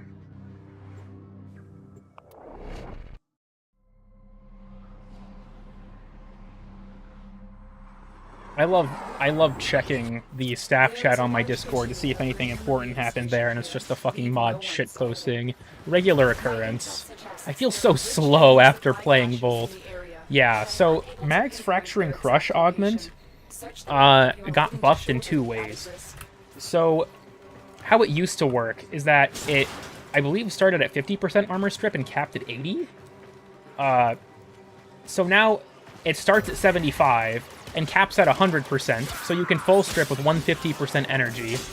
And beyond that, it also speeds up the casting speed by 50%. So it's just extremely fucking spammable now. It is really good. Polarize doesn't strip anymore. I believe it removes a flat amount of armor. Let me look. Depletes enemy shields and armor. Yeah, I believe it removes a flat amount. So it's not like a percentage. Only because Steam is forcing that so they can take a cut. I don't know if that's necessarily the reason. I know that artists also get a cut of, oh yeah, you can pick up these shards now, and they'll orbit you and damage nearby enemies. They increased the angle for Hold 2 as well, which is a nice change. It's not, like, huge. It still kind of sucks, to be honest with you. They should have increased the absorption multiplier, but... This is an Ascension Hall, right? Yeah, it is. Shout out to anyone who was on the boss rush stream when we spent a long-ass time looking for this boss.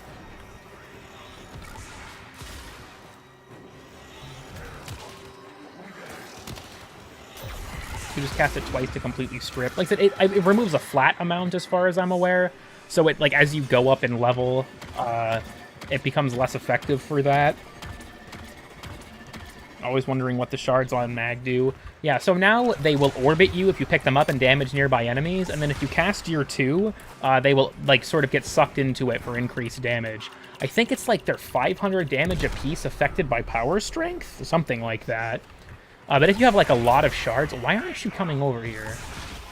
What are you doing?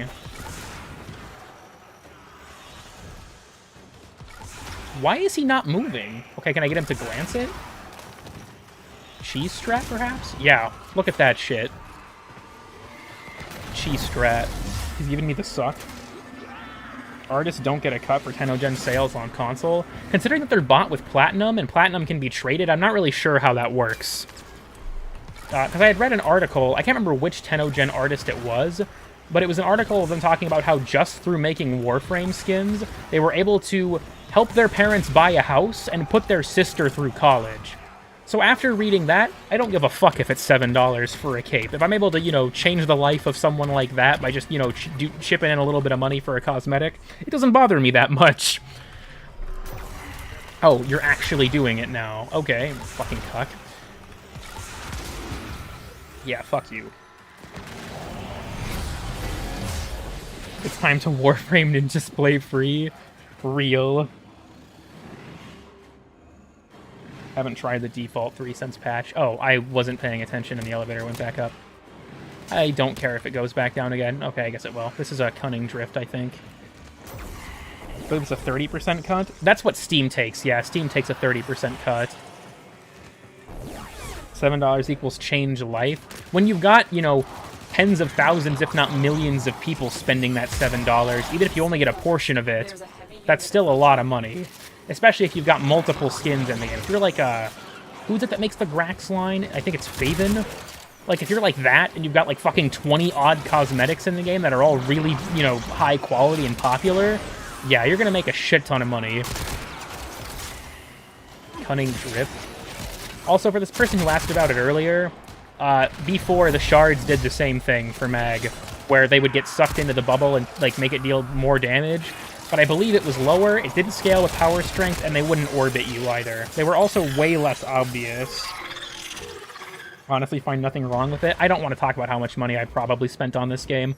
I've never looked at the hard numbers, and Steam won't be able to track it accurately because I've bought a decent amount of stuff straight through their website to avoid Steam taking a cut. Yes, I am that kind of person. I have bought several, like, Prime Accesses and stuff through the Warframe website, not through Steam. Specifically so that they would get as much of the money as possible. What the fuck? Okay, I guess we got this guy here. Dude, this challenge is so just pathetic. It's like, ah yes, stand next to these balls and have them drain like 25 energy.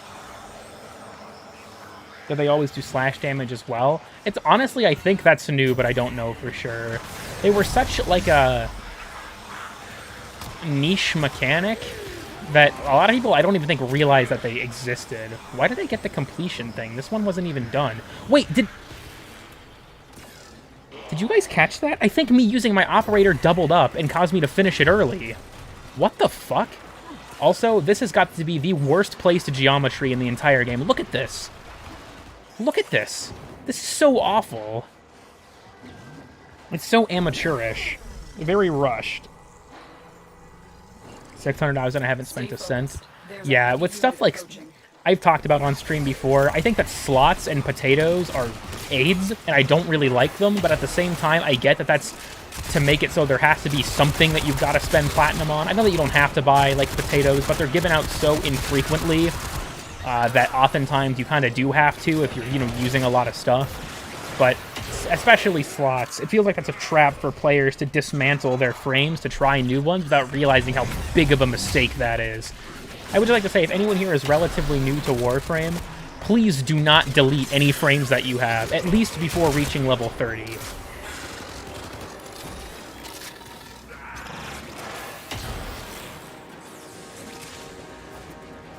You can use your operator to do 2 at once. Well, I noticed it was draining energy on this one from both at the same time, and it completed the challenge before I got the last one. So I'm wondering if it's possible to only have to, like, do 2 of the orbs as well. Just the fuck-up parkour. Well, Warframe does have the, like, little edge grab. Let me see if I can do it. It's a little bit inconsistent. Well, I guess I'm not going to be able to... Wait, there it was. I accidentally canceled it. Yeah, that. I think that's what it's supposed to be for. But the thing is, like, no one does that. No one fucking does that.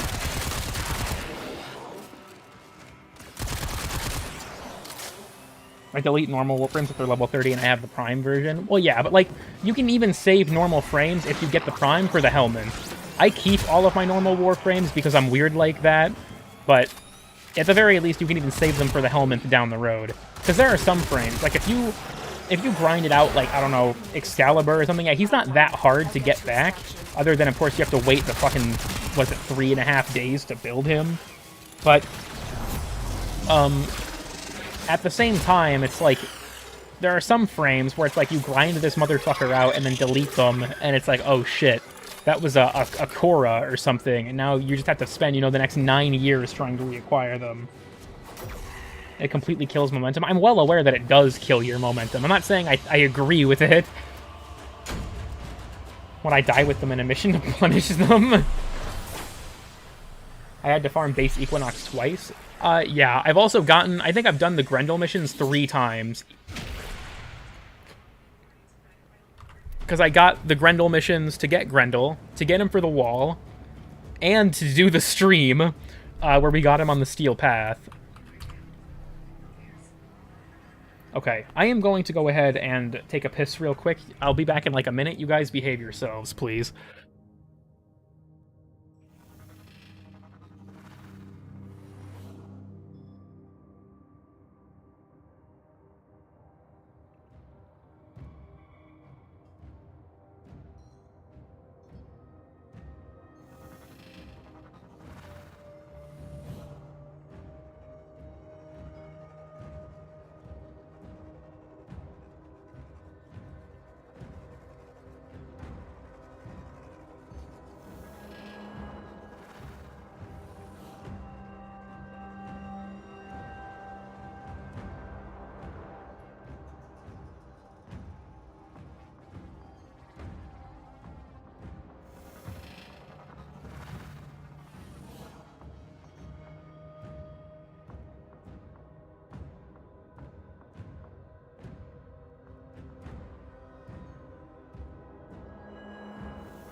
Operator, did you hear that? It said...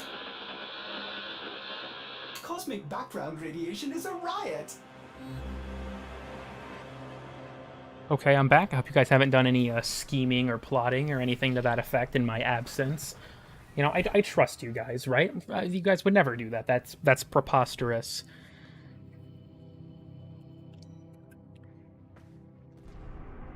You know what? Fuck it. I'm not playing Mag for this anymore. I just feel too slow. Getting stuck on shit per usual.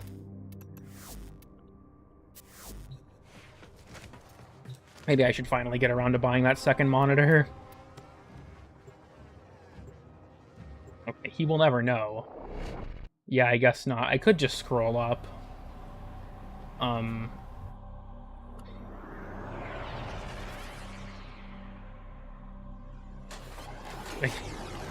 I don't even know why I fucking read the shit that people say in my chat.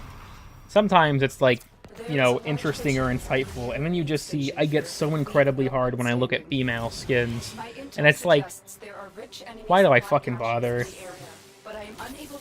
Should I invigorate Wisp for increased strength? Yes. Mostly because of the funny. Pulling up.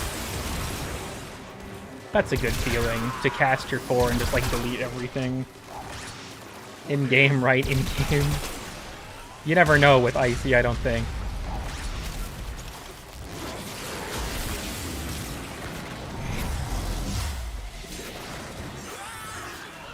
For fuck's sake, I accidentally double-tapped my use key, which is bound to F, because... Why is the default use key bound to X? Why do people actually use that? You'll get something every time someone buys it with plat. Good to know. Alright, time for my favorite challenge in the entire game, the agility challenge.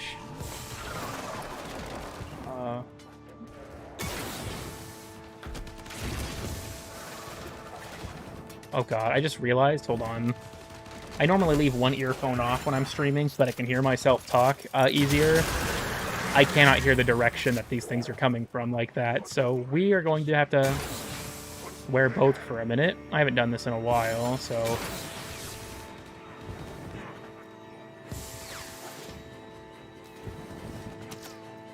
Next is this one.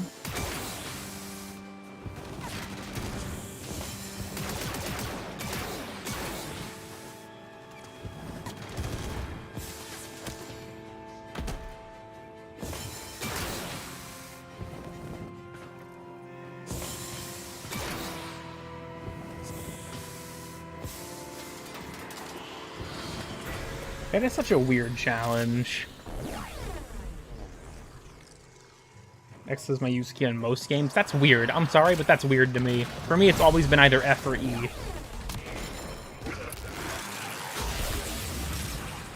So, something else I want to bring up, because I've never really understood this. I've wanted to put this in weird and obscure stuff, but I just don't actually know how it works. So, once you complete the, Oh, a Syndicate's pissed at me. That's cool. Once you complete this... Also, yeah, you can actually land on the lip of these, and it doesn't count as a failure. Which is goofy.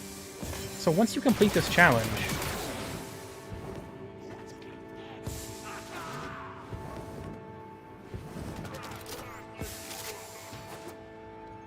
I gotta actually complete it again real quick.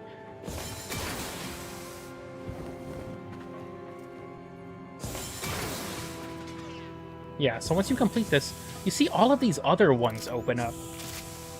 Does anyone know if these do anything? Oh, aim gliding triggers it. What the fuck? What the...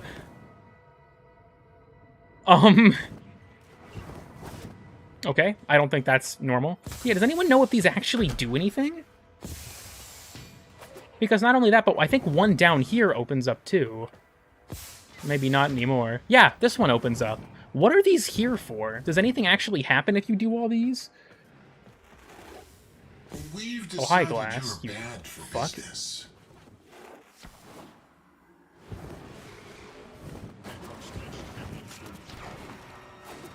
Stay focused. There's a heavy unit approaching. Secret unlock. I mean, I don't know. Is it like... Does one of these doors get opened up or something? I might have borked it there. Oh, yeah, one of them's still open. Hold on. This doesn't count as touching the ground either, apparently. Does this open this door? Well, what the fuck does this do? Oh, there's still one down here.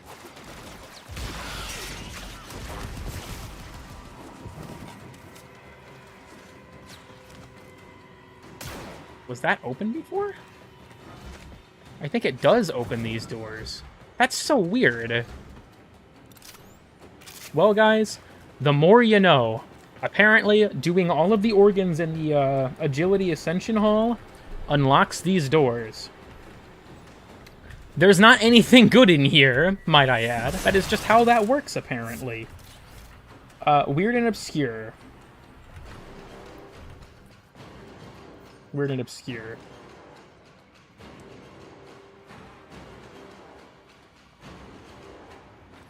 Alright. we're going to just proceed.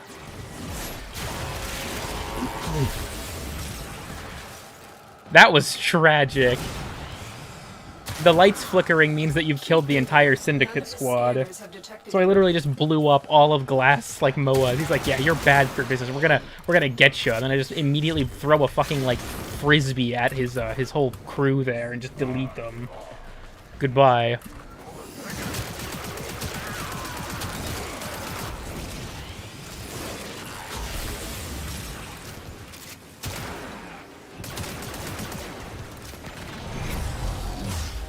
There's also Weird and Obscure. No, not the Inaros thing, please. I'm just expecting that I'm going to go to the most recent episode of Weird and Obscure stuff and sort by newest, and I'm just going to see a flood of, just Inaros has no abilities. You know, as Weird and Obscure, I finally remembered that thing I was going to say like a fucking hour and a half ago or whatever. The thing about Weird and Obscure that's interesting is that as the series has progressed, people actually leave suggestions less and less now.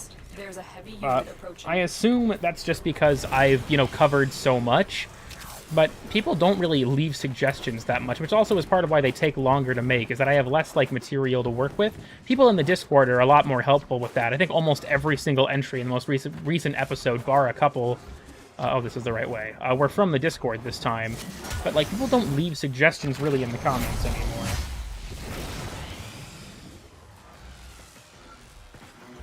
I keep thinking because of the lighting that's a rare crate, but it's not. It just keeps messing with me.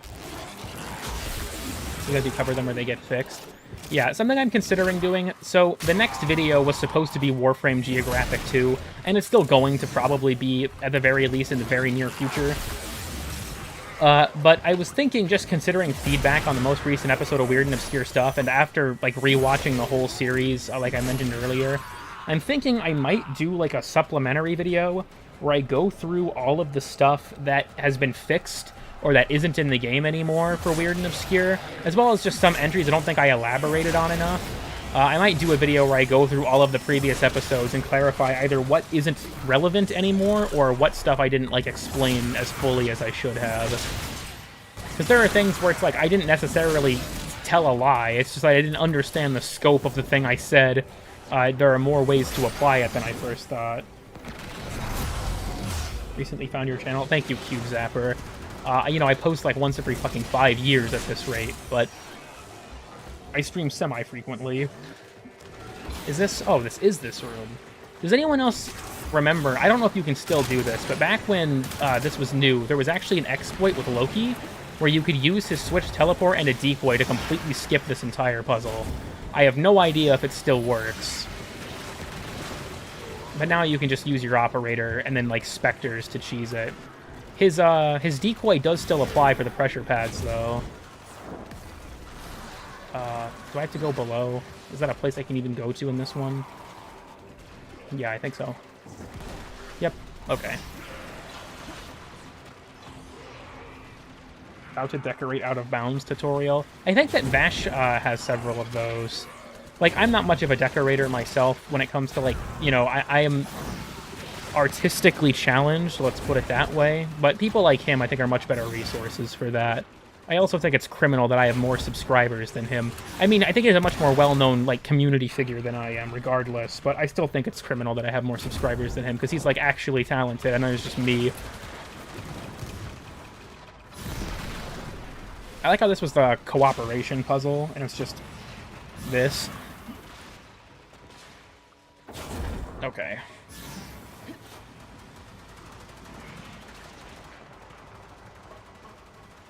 Doesn't like doing tutorials because it immediately gets fixed. I guess that's true. I know that he showed a couple of, like, methods, but he typically keeps them many to himself. Which, you know, I can respect. I feel bad for, like, the dojo decoration community, because they have stuff like that get fixed when I really don't feel like it should. It's like the bug where you can make your operator skin any color. I don't think that should have gotten patched. I think they should have just been like, okay, well, because their concern was if they made it like an official feature, then there would be a lore conflict with, like, you know, you're creating your character in the second dream and all of a sudden you can pick, you know, any skin color. In my opinion, they should have just left the bug untouched. Don't make it a feature, just leave it the fuck alone. I think that would have been the best solution, but unfortunately, That's not what they did. Spawn this guy here. Also, yes, for those who don't know, maybe this is weird and obscure, probably not. You can do this puzzle completely solo like this. Fuck. If you have an on-call crewmate and Loki, you don't even need to use a consumable. To quote another, virtue, integrity, Or I guess and if you courage are subsume my decoy, but like, who the fuck does that? I can be approached, but never pushed. Befriended, Do you open up to ask him but personally? never Yeah. coerced. It's just that, like, publishing it... I don't know, there are people... I mentioned this in Weird and Obscure Stuff 7. There are people that, like, personally blame me for the Drifter handshake thing being patched. And it's like, to be honest, A, I was surprised it got fixed. It wasn't in the patch notes. It got, like, stealth removed. But, I don't know, it's not my fault if I talk about something that later gets fixed. In my opinion, I get, like, why making something more widespread, especially if it's obviously unintentional, but I legitimately did not expect the Drifter thing to get patched. I'm still kind of annoyed that it did. They could get randomly fixed, so it's better to fix it or hard-code it. I feel like I don't know. Because Halo 5 had a really infamous bug where if you would, like, essentially you could combine the traits of two weapons, and I think it was Tom French, who was the Forge director at the time for the game, was like, yeah, this bug is actually really cool, so we're just not touching it. And it's still in the game. And a lot of, like, custom game modes and stuff are built off of the back of it.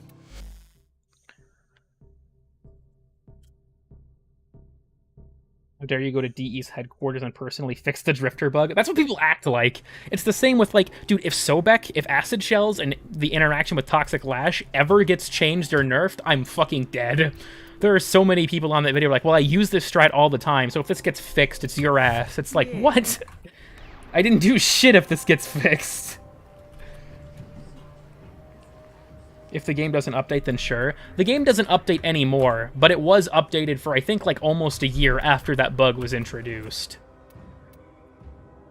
Then again, I think there's an element of understanding why the bug works the way it does to deliberately avoid, you know, fixing it.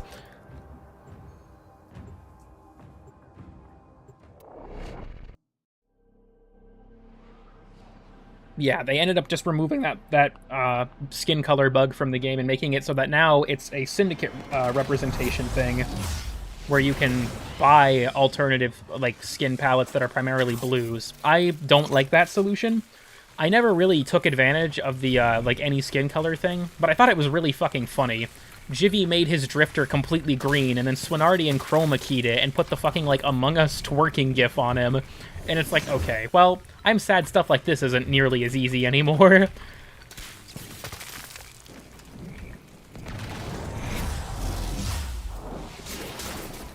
Cool kid. You know, I'm not answering that question, Dr. Real. Pair the Lotus mask for operators with the Zenoriu mask.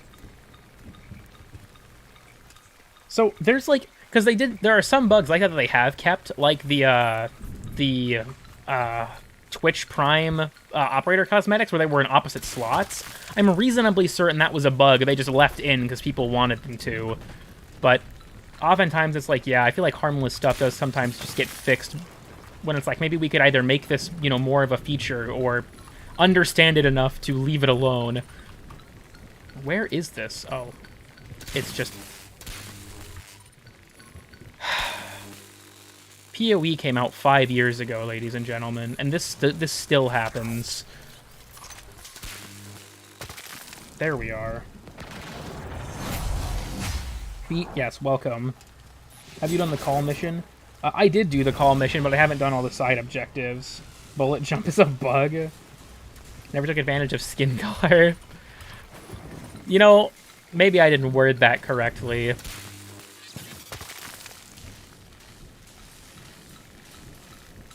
Power features are also bugs made features. I think so, but I can't think of any examples off of the top of my head.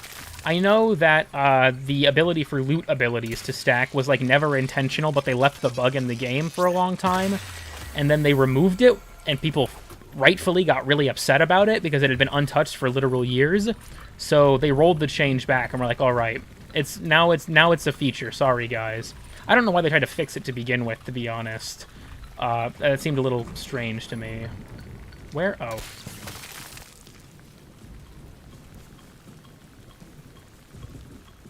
Nova Speedva.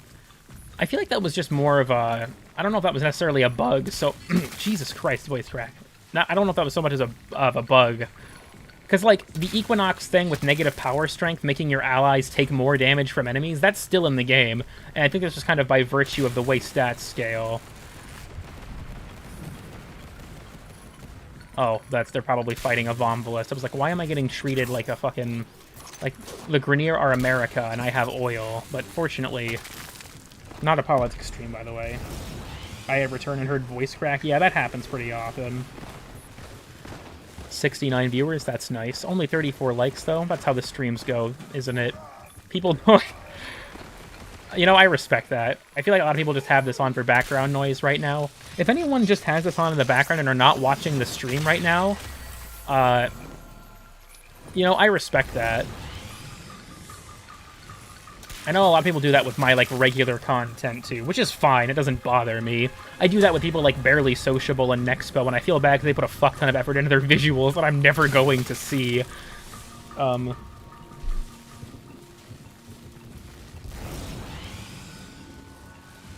Okay. Please? I just need one more rare.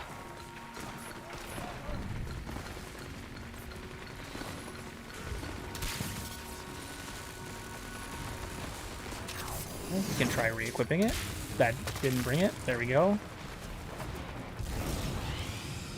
Don't voice crack for 5 minutes challenge. Deadass put your videos on theater mode on YouTube. That's commitment. I actually, here's the thing. Please do not watch any cool kid content with any, like, good headphones or anything like that, because you will start to notice a fuck ton of issues. Because, like, when I watch my own content on, like, my phone, where my speaker quality isn't as good, I'm like, oh, this isn't that bad. And then I'll watch it on my PC with my headphones, and I'm like, oh my god, why did I leave this in the fucking video? That happens more often than I'd like to admit. I try to go through and clean up my audio as much as I can. This doesn't come through on stream as much, especially because my fucking microphone software, Logitech G Hub, sucks ass, by the way, and it's been messing with my gain a ton recently. I have been tweaking it even as we speak, but you can hear me, like, breathe and stuff like that a lot. And when I'm recording, I hate that shit. I try to cut out as many, like, breath noises or mouth sounds as possible because it drives me fucking nuts. If you want to ruin a song for yourself, listen for every time you can hear the singer breathe. It will drive you fucking insane. So I try to remove that as much as possible. G-Hub is great, what do you mean? Not if you're using a fucking Yeti.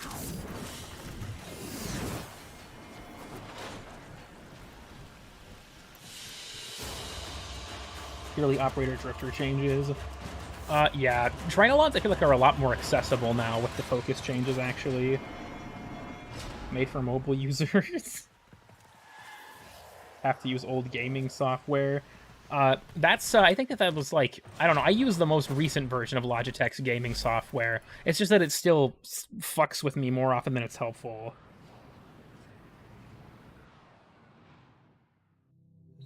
Get Sabuchi's mic, the HyperX Quadcast. I actually, when I bought this Yeti X, I was considering buying the Quadcast, but I bought this instead because I already had used a Yeti and was kind of familiar with how they worked. If I ever do get another mic, it's going to be an XLR. I'm ditching the USB thing at this point.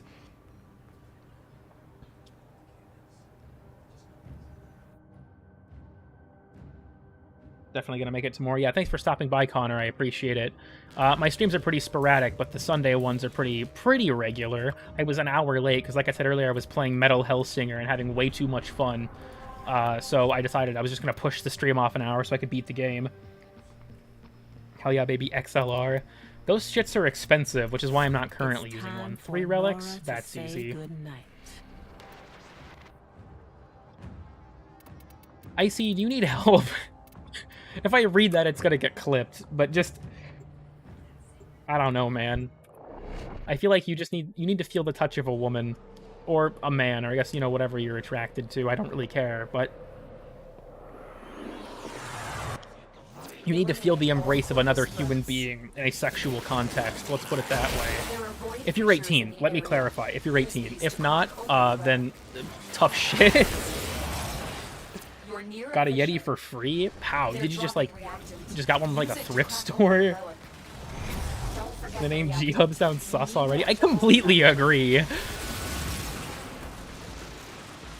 Yo, welcome, Glitcher. Stay focused. There's a heavy unit approaching.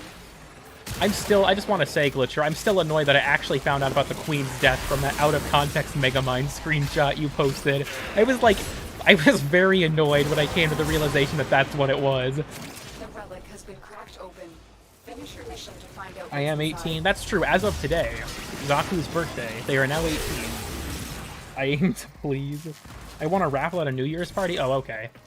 I think it was at post-prom in high school. My cousin Nick won a fucking, like, little TV as a giveaway thing they did. I was never much of one for that kind of thing, though. Jesus Christ.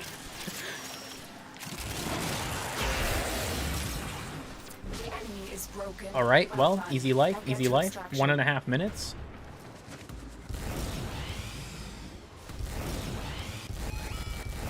I like the sound of casting speed. You guys like that? The fucking visual effects stacking. If I had particles on, that would have been so awful. I leave particles off because YouTube's, also that's an L. YouTube's compression, like, really fucking hates particles. So I just leave them off. But, did they buff the speed of Molt? I actually don't think so. Rumble pack on a carnival raffle? That's interesting. I still have this TV, actually. My dad won a flat screen at a work event one time, and that TV's in my living room. I think we've had it for like 10 years. It's pretty fucking old. Oh yeah, this is a thing. Should probably do the Maru mission and whatnot, too. Turn up particle. I don't know if I want the stream to start choking. After Dripper Drown, when I turned up the sharpening and the stream actually fucking died for a second, I'm kind of scared.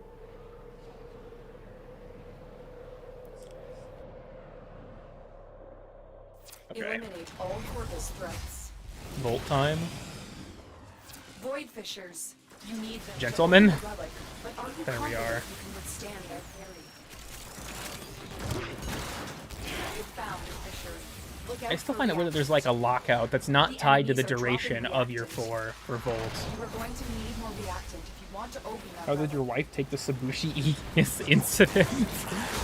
I said on the stream I didn't consent to it, right? There's a So, heavy unit approaching. you know, I think it's fine.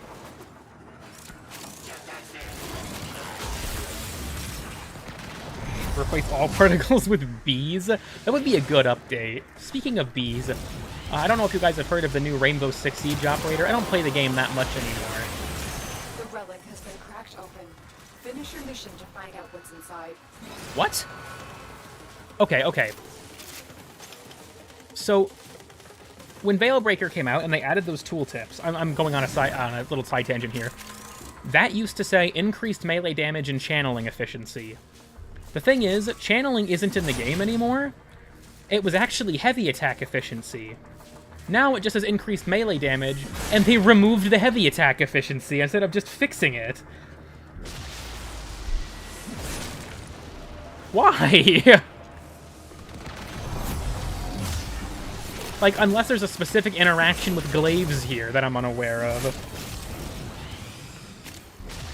That's a bruh moment, if you ask me. I never really used the infinite heavy efficiency thing, but I kind of liked it. Kind of wish Archon Stretch could stack. Archon Stretch used to be refreshable, but now it's not. You have to wait for a stack of it to end before it can activate again, which is a bummer. It's not that big of a deal on, like, Gyre, though, because if her 4 is active, you're going to trigger it fucking constantly just by virtue of being near things. Heavy robotic signature detected.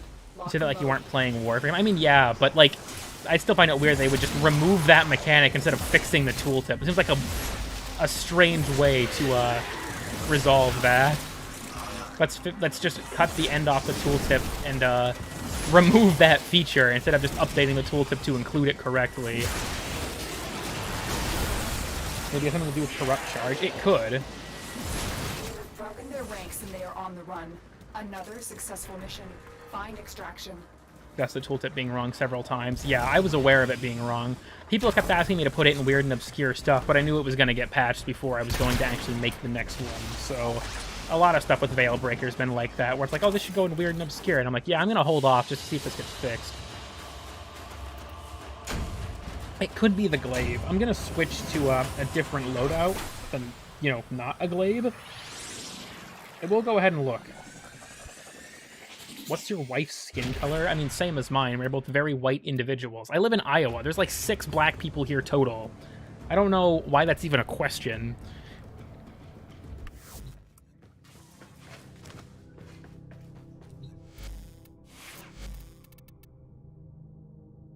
Okay, let's switch to Gauss. Because he has 10 at exec on. We'll see if we can get the buff again. I don't think I'm going to get lucky enough to, but... Make that 7 I am rapidly approaching. Damn. Well, we do have to fill out our diversity quota somehow. I've noticed it on my Stropha, so it seems like every weapon. Something about Rainbow Six and bees. Oh yeah, I was talking about that. Rainbow Six released a new operator named Grim, and his ability is that he has a cannon, or like a launcher, that shoots like robotic bees. Which I have to find. There's this fucking like really stupid edit of Kanye West on Joe Rogan that it made me think of when I first saw it. But the thing about his bees is that they fan out in like a line from where he shoots, and if someone touches the bees, they get like tagged. So because of how his ability is designed, you can't deploy the bees without face checking someone, which means you're just gonna die, which I think is really fucking funny. It's like, okay, well this guy sucks. If I was here for that diversity quota, you're definitely part of it. Imagine throwing a jar of bees into a house. I'll have to see if I can find the... If anyone else here has seen the meme where it's Kanye West talking about mechanical bees on Joe Rogan, damn it. Well, at least I can actually use a Carius. This will make Idan happy.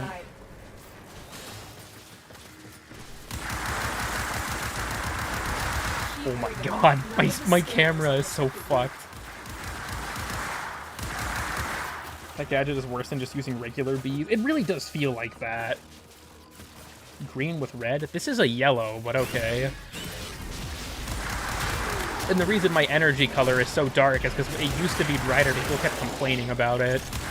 Like, whenever I go into a public mission, they'd be like, man, your thermal thunders are bright as shit. Turn that off. I'm like, fine. I love Icarius. Yeah. Well done. Now get Alright, I don't know if I care enough to try the melee thing anymore.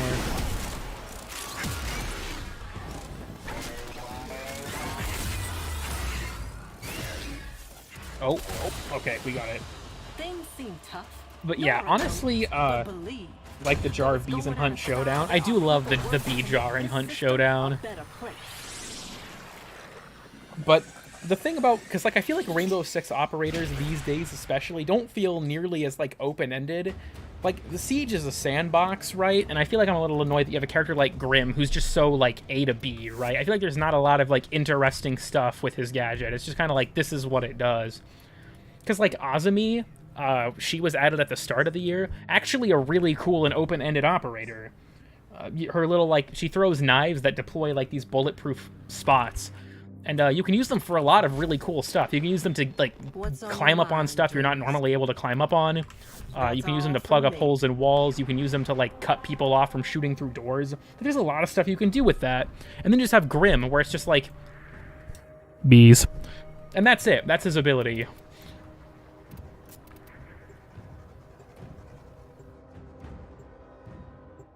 I work with them and I don't need them in the games I play. Do you think it's worth it if I can't aim at all? Kind of. So here's my... If anyone wants to play Hunt Showdown, buy it with your friends. Do not play Hunt Showdown alone. It is miserable. Hunt Showdown with a group of people is really, really fun. Hunt Showdown by yourself is awful. Let's go. But there are things in Hunt Showdown, even if you can't aim, that I think... Like, Hunt Showdown rewards being able to aim, but Hunt is different from a lot of other games in that getting shot in the body hurts like a bitch most of the time, and you have a limited amount of healing items that you can use.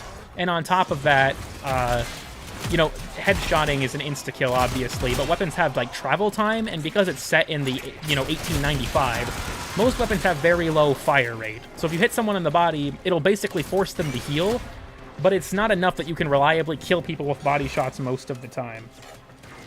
However, there are some things that are, you know, that kind of counteract that. You have shotguns, obviously. There are melee weapons. There is a trait called levering that lets you, like, fire lever action rifles really fast, you know, with an accuracy penalty. Same for fanning, like, revolvers. So there are what people refer to as skillless, spammy ways to play the game. But I think the #1 thing for Hunt, play it with friends. Like, you might like the game, and there is a solo mode called Quick Play that you can play by yourself, but I personally think that Quick Play sucks, and I don't play the game unless it's with friends, because by myself it makes me just borderline suicidal. Yo, Sanctuary Pog? Someone once told me that you can't get gold mods from the crates in the Ayatan hunt, so that's not true. I just thought I'd let you all know. They added bows recently, right? That's actually not recent anymore, but yes, they did add the hunting bow. There is also an explosive crossbow, that's correct. It's not very strong on its own, but if you have a bunch of people using it, it's actually really fucking difficult to deal with. Because the explosion will rarely one-shot someone, but if you have people just, like, fucking volley firing a bunch of explosive crossbows, yeah, that's really hard to deal with. Hitting people with shovels or whatever. There's actually an achievement. There's a perk called Tomahawk that lets you throw melee weapons you can find in the world, and there's an achievement for killing someone by throwing a hammer at them. I believe it is the rarest achievement in the game. Stay focused. There's a heavy unit approaching. Talking about a completely different game? Yeah. Is Hunt a documentary game about Iowa? Okay, actually, yes. So, Hunt takes place in Louisiana, but it is full of bridges, and a lot of these bridges are covered bridges. And if anyone has heard of the movie Covered Bridges of Madison County, so we have the conspiracy theory that Hunt Showdown actually takes place in Madison County, Iowa, because of all the bridges. Which I think, you know, I think there's evidence, right? There's a lot of covered bridges in Hunt Showdown, so it must be true. I started a meme? How so?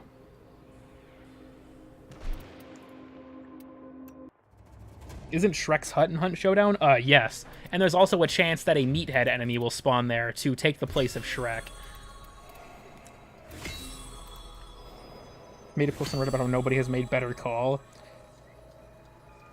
Gotta wake up in 6 hours, have a nice stream. Thanks for stopping by, Auditure. What type of build would you recommend for Sybaris? I guess it depends on which version you're using, but generally a crit-focused build is what I use. But yeah, I think that there's also, you can find, Hunt Showdown is full of sound traps, and one of the sound traps is a dying horse, and I believe you can also find dying horses around there as well. So sometimes you got like a dying horse to be Donkey, and a meathead to be Shrek, just chilling in front of Shrek's hut. There is also, you can find, like, there's a bunch of weird stuff. You can find a UFO outside of one of the maps. There's a giant pumpkin outside of one of the maps. You have alerted the horse. Yeah, it do be like that. I was actually going to play Hunt on the Variety stream, but I never got around to it. Cereman bounties, yeah, blah, blah, blah. I don't know how much of this I can take anymore. It's 8:30. I've been streaming for 2 hours. Maybe go for a little longer. Destiny 2 intensifies. Honestly, though, I love Star Horse. Like, I don't play Destiny that much anymore, but I do love the horse. Or, the haunts, if you will. Let's go to the Chrysalith and see what's up. Dispo of 1, not much of an impact, but still Pug moment. Hopefully with the next major update, Aphentis will get a big boost in its disposition. I like Aphentis, but I don't think it's going to be that popular, so I'm hoping it has a pretty high disposition. I bought a Sigma Noctanus ribbon, not realizing that its disposition is kind of shit. Which surprised me. Because it's... it's Sigma Noctanus. Do people use this? Yeah, it's got a dispo of 3. It's a spear gun. I mean, that's part of it. But also, I feel like even among spear guns... Yeah, sus, funny Among Us. Even among spear guns, I feel like Aphentis isn't particularly amazing. I still think Scourge and Ferox are probably the two like ones people will use when it comes to spear guns. Kind of forgot it existed. Hope Duviri adds Horse for all open worlds. I hope so as well. There's nobody in this Chrysalith. We've got our work cut out for us. 2 steel new strengths. Oh, let's go.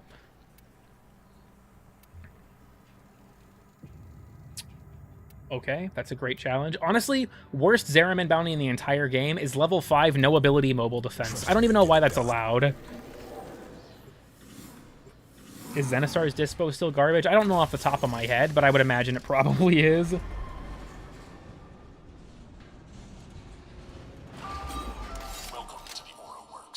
After realizing Offentis was the new thing? Yeah, that's reasonable. Grineer are attacking the reliquary driver. I think I actually had that happen to me with, fuck, it was one of the Kuva weapons or something. I think I got a Kuva Ayanga ribbon, like, when it was new, and I was like, what the fuck is this? Want a Tenet Ferox? Tenet Ferox was actually data mined a long time ago, before Sisters were added, but it never made it into the game, which is a bummer. I really would like it to. Then again, I have, like, a lengthy wish list of weapons that I want to get, you know, a variant. You'll need Argosy. Send in your canister now. Bye-bye. Argosine? Oh, let's go. Real ones up from the channel know Argosine is my favorite drug, ladies and gentlemen. You got some Argosine. Oh, the cast speed boost affects my operator? Okay.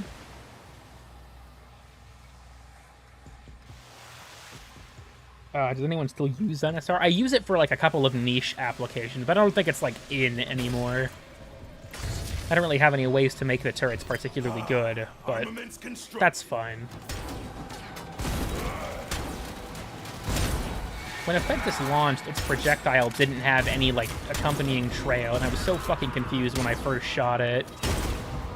It's also got a really small... I think it's got a blast radius of, like, 3. Hold on, I have to get the buff. Also, you can actually just skewer people with the throw, which is fucking rad. I talked about doing like a Evara trick shot contest.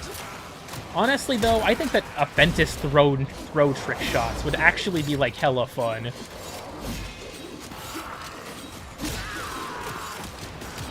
Okay, that was a little delayed. Get kills in the funny. Can catch fish with Offentis? I mean, that's a good question. That would be nice, you know, Warframe lore. Brace for a fresh wave. Oh, I'm in my wellspring. I thought that the buff from Offentis was still active, and I was like, why the fuck isn't my buff refreshing? I'm just really dumb. Tenet Glaxian, one day, hopefully. I really want another round of Tenet weapons. I don't care that much about the Kuva weapons, because we have a shit ton of them. Like, there are still weapons I would like to see get a Kuva variant, but for me, the Tenet weapons are more so, like... Can we get a refresh for these? Tenet Lens? Yeah, that's another one.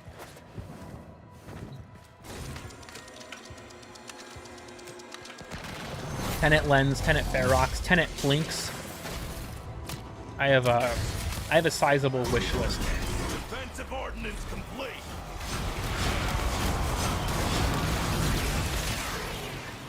Give me Ribbon Slivers. I'm so glad that they buffed the drop rate of Ribbon Slivers, because it felt like that was one of the biggest, like, off-putting parts of the Eximus rework for me. You know, aside from all the stuff people were having a conniption about when it happened, was that Ribbon Slivers got way harder to acquire once they capped the amount of Eximuses that can spawn. And I'm like, well, I agree with capping the amount, but not increasing the drop rate to compensate. That's kind of rough. Do not let this wave of scum take out that now, though, it feels a lot better, because it's 2% across the board. Tenet Dara. Topping up nearby Argosy. Mark 1 Brahma. When are we getting the non-Kuva versions of the Brahma and the Ayanga and whatnot? Infested Liches when? Honestly, I don't know if we'll get any more varieties of Liches. I think it'd be cool to get, like, someone suggested a really cool idea for, like, a Lich system with Archons, where it's like you make an Archon, and then, you know, your reward is the Shard. Obviously, that was before Veilbreaker was announced. And that's obviously not going to be a thing, but it was a cool concept.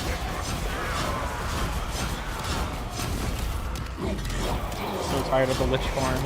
Yeah, despite the amount of hours I have in this game, I still haven't maxed all of my Lich and Tenet weapons. I just don't fucking care enough. It's too boring.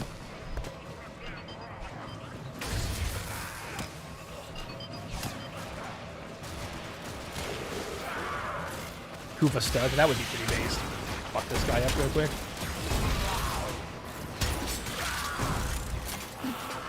Yeah, honestly, thus far I like Offentis. I just don't think it's going to be that popular because the explosion radius is so small and it's got a delayed explosion.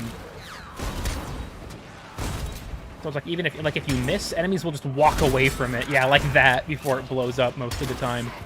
Now, Agrid, on the other hand, the explosion radius on that thing is fucking massive at base. It's like 9 meters. Tenet Quanta, maybe? Reading Void Angel's signature. I don't want to farm hollow keys. I honestly am convinced that the hollow key system exists because they didn't want to rig up animations for them to use the melees. Like, there's only one Kuva melee, so it was easier for them to do that one, I imagine. But they were like, we've got 4 Tenet melees. We don't want to do the animations for all of these. We're going to throw them in Glass Store instead. Just barrage this guy real quick.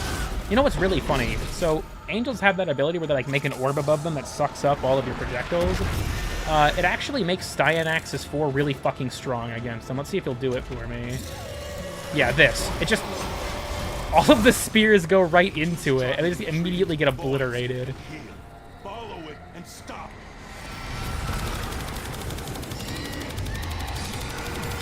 Damn, not enough damage.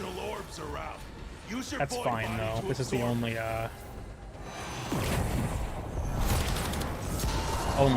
orb phase. Kuva Tomos, that'd be pretty nice. Just fucking nuke the shit out of this guy real quick. Tough luck, my guy. Why did I join the stream? That's a good question. Why is this stream still going is another good question. Being able to strip angles for free with mag makes me happy. I still find it weird that you can't armor strip liches, but you can armor strip sisters. I find that to be a little bizarre. The Kuva Nukor before Kuva Nukor was meta, more or less. That was like the shit back in the day. People really, really swore by that weapon, and still kind of do. But back when, it was like people really swore by that weapon. Tenet Toonfinger.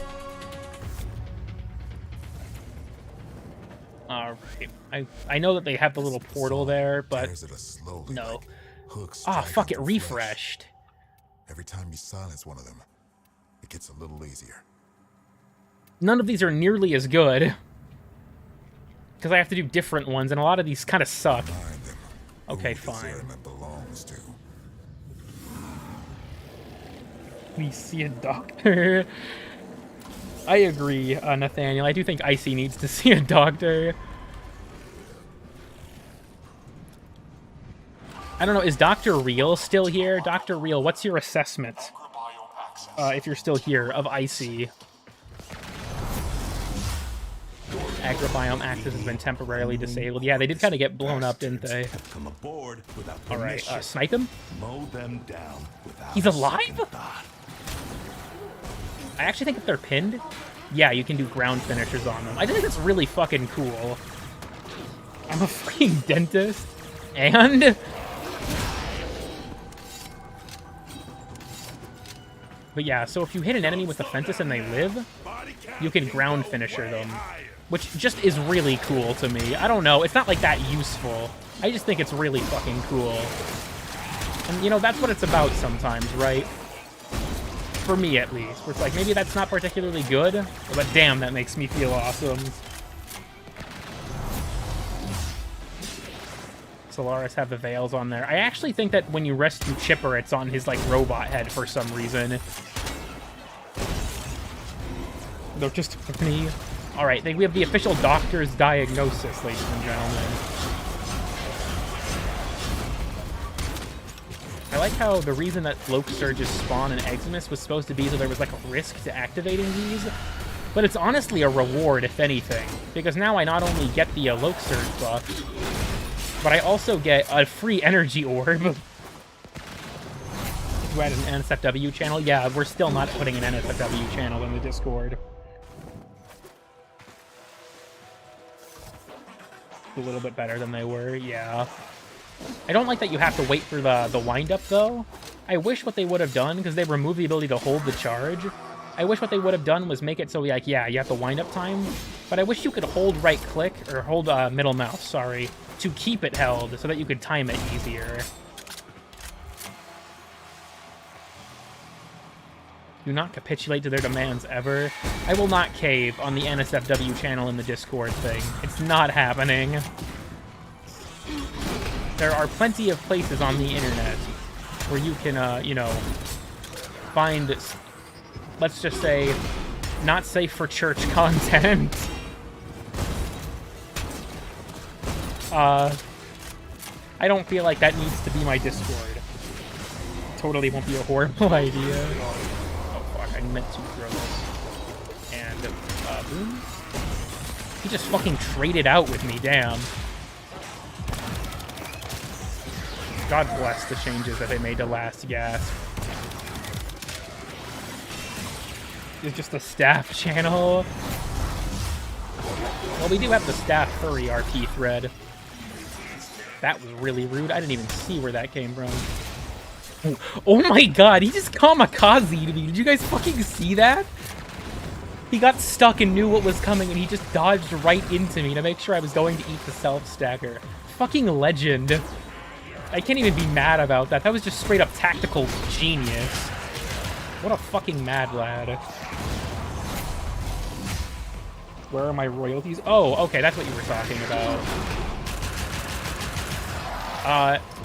Well, this stream isn't monetized, or at least I'm not making money off of it. YouTube, for those who don't know, does sometimes just monetize shit that's not monetized by the creator, because fuck you. But I'm not making money off this stream, so, you know, I'm not using it for profit, therefore I'm not passing on any royalties.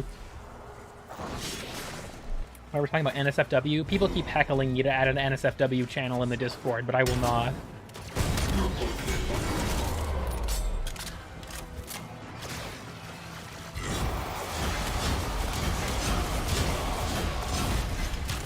I'm actually using fucking Aviator and Aerodynamic on Styanak, so that when I use his ult, I don't fucking die. I wish there was some damage reduction tied to it, just like innately.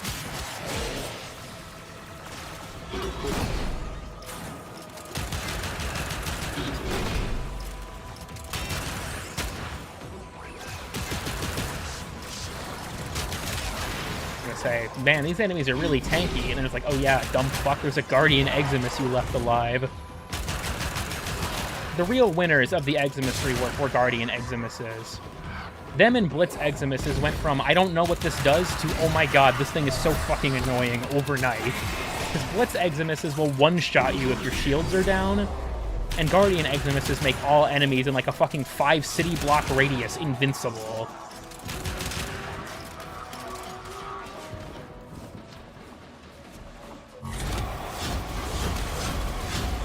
With constant spam gay free or the NSFW channel. Well, don't worry, you won't have the chance.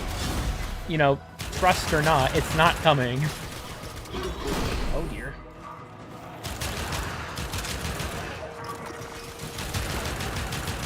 Uh-oh. I accidentally bumped a Windows hotkey to switch to a different desktop. That was, interesting. When the Vagina Breaker update comes out.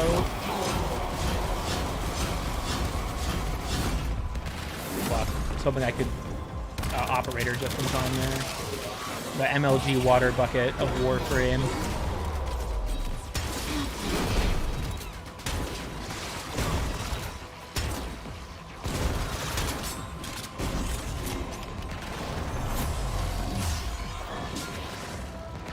Toxic Aura Examai are pretty bad too, yeah. Sab did a whole thing about how if one of them touches you while you're using your operator, if you're not using Protective Dash, it can be, on higher levels, literally impossible to survive. And the issue with that is if you even notice that you got touched by a one, because oftentimes you'll jump into your operator to do something real quick, and a Toxic Eximus will just graze you, and you'll have no idea, transference back, and instantly die to the Toxin proc, which is really annoying. The only way to really survive it is to wait out the Toxin proc, which might not even be possible if the Eximus is sitting on your Warframe and you don't have the DPS on your operator to kill it, or to use Protective Dash, which is, you know, one skill in one tree. Number 2 best game character after BP. You know, that's reasonable. I don't know if I put Call that high, but I would definitely put BP pretty high.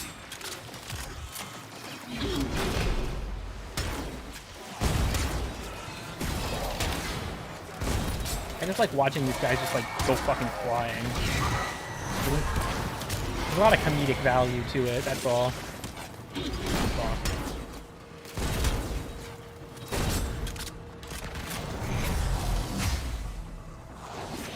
Your operator colors work? I have no idea.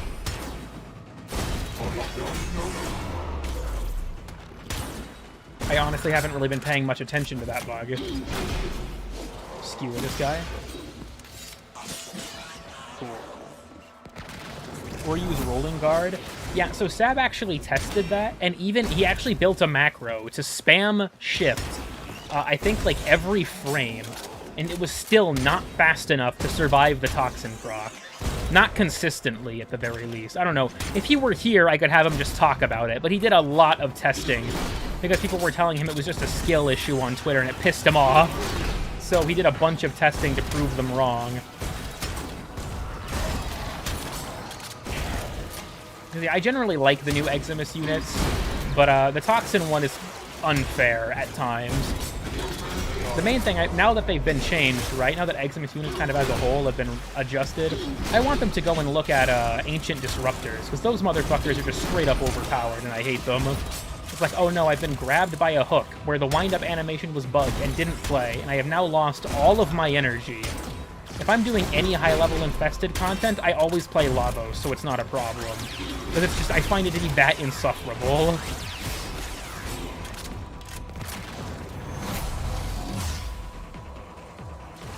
Yeah, Fenmore is really fucking good. At first, when it came out, I wasn't that impressed with it, because for a while you couldn't get the tier 5 Incarnon, but once you get the tier 5 on... Because, like, Latham was already pretty good without it, and then it became ridiculous with it. But Fenmore I wasn't that impressed by, and then I got the tier 5 Incarnon and was like, holy shit, this is probably the best single target weapon in the entire fucking game.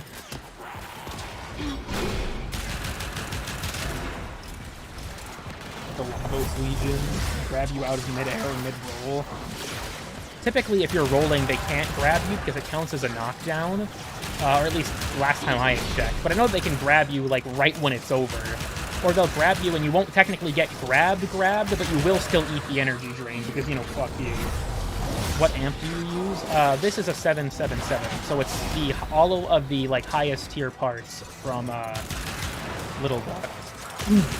I'm having a lot of voice cracks tonight. This drink is not enough.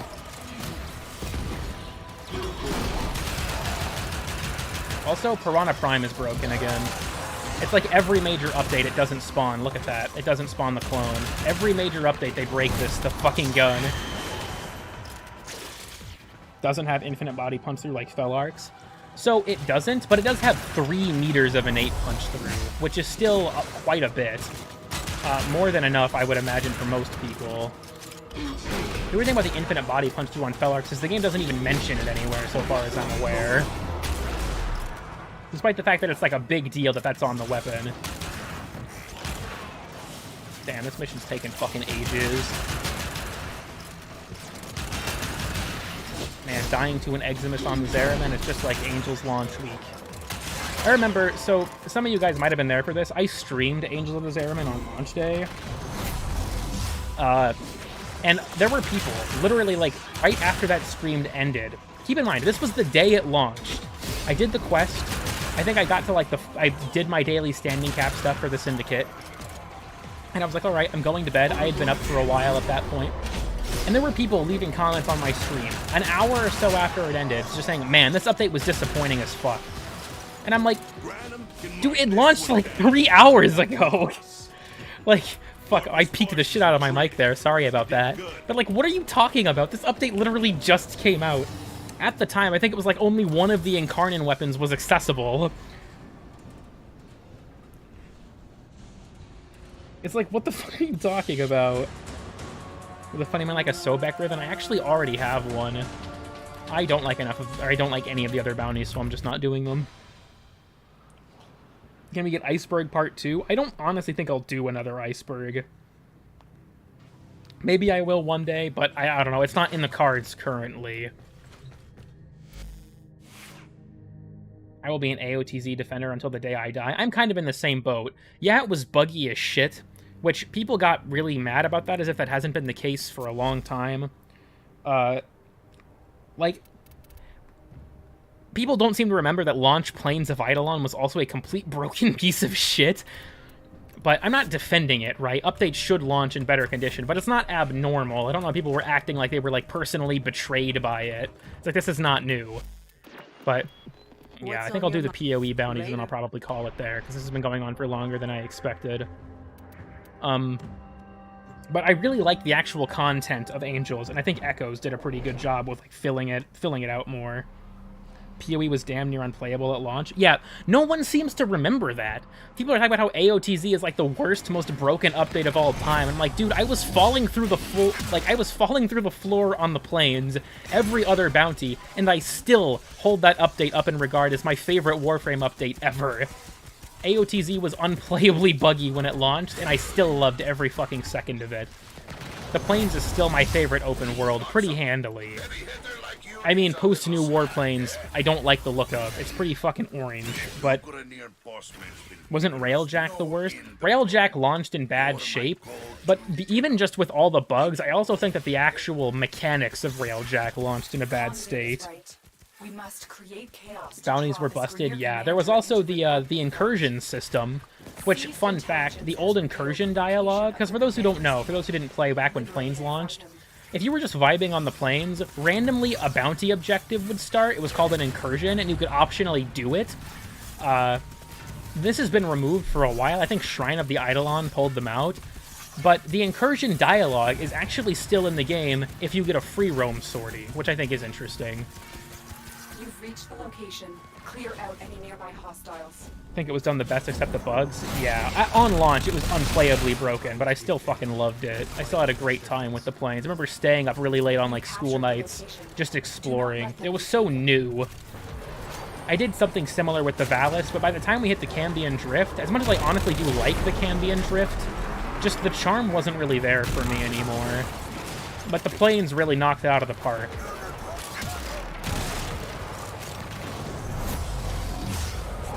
It was really buggy on launch too, yeah. I still think all of the open worlds in this game are really good. It's just that the plains for me is still my favorite. PoE kept me up late fishing. Yeah, Fish Frame was something people unironically had a shit ton of hype for back in the day. Okay, why am I failing this? Where the fuck? Okay, fine. I'm just gonna spawn the funny cheese guy.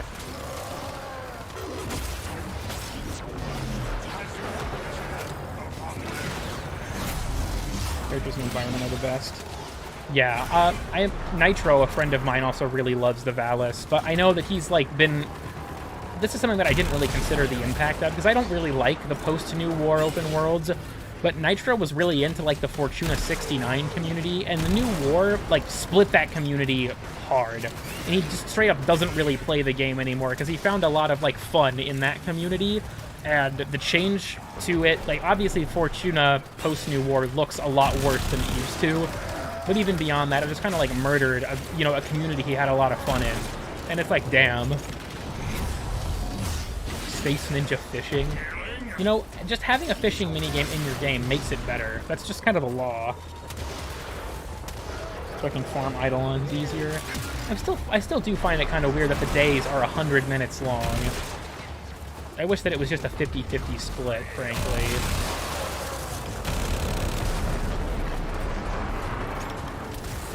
Can't think of any horny shit to say. If you actually run out, that's impressive. Am I not using... Okay, I guess I don't have the what is it, Molt Efficiency on? That's weird. Probably your least favorite in terms of gameplay. My biggest gripe with the Valus is that I think it's too big. Like, maneuvering it was just a total pain in the ass. But I still loved exploring it. It was just like doing bounties. It was really annoying to have to go such, like, you know, a kilometer across the map, right? These massive distances.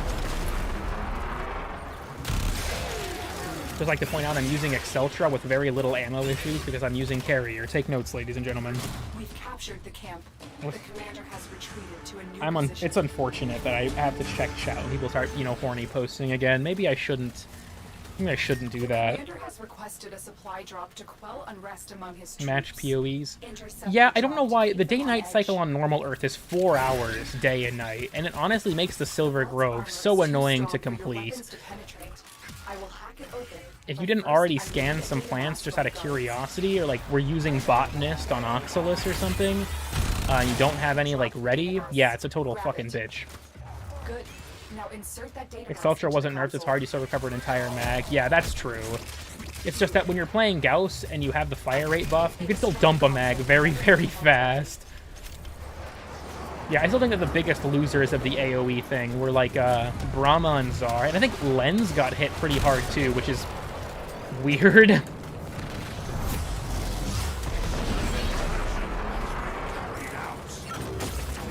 Something was probably your favorite. Yeah, I really did like the addition of Track and Trank. I still have a lot of fun with it. I mean, I do kind of have an entire series on my channel that was built up on it. Why does thermal transfer work that way? I just noticed what... Oh my god, I'm such an idiot. Did you guys see that? Does anyone catch that? In the top right. I'm not using Molt Efficiency. I put on Molt Vigor on accident. Okay. Well, that wasn't what I meant to do. I can tell you that much for sure. I'm gonna have to go take that off and put on Efficiency later. I know it'll be worth it. Honestly, with the buff to Avalanche, I just kind of spam that because the armor strip on it's actually really solid now, but it's not like it's a bad strat. It synergizes with his augment too, where you deal increased crit damage and crit chance to frozen targets, but I personally don't find a need for it. Hooked like 45% strength. Yeah, I took an L.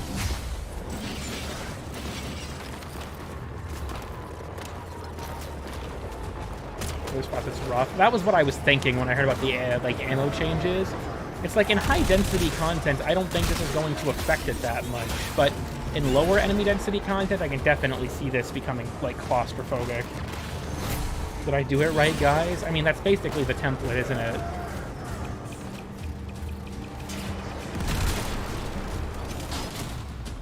We're in. Take the resources. Radio chatter. I touched that water and had like a minor heart attack. Because I was like, oh no, there goes all my energy. And it's like, no, Hayden, it's the middle of the fucking day. You're an idiot.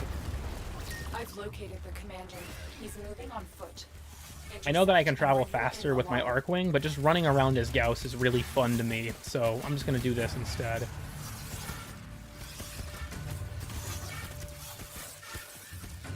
I'm just mashing jump and just kind of ominously hovering. Nearby. Track them down. Alright, and before I fail the objective, because my... yeah. It's fine, I don't care. Personally use Eradicate and Virtuous Strike. I also use Eradicate and Virtuous Strike. Good work, Tino. I'm about to show Boss Man some Ostron hospitality. People are overreacting, streaming AoE is over. Honestly, yeah.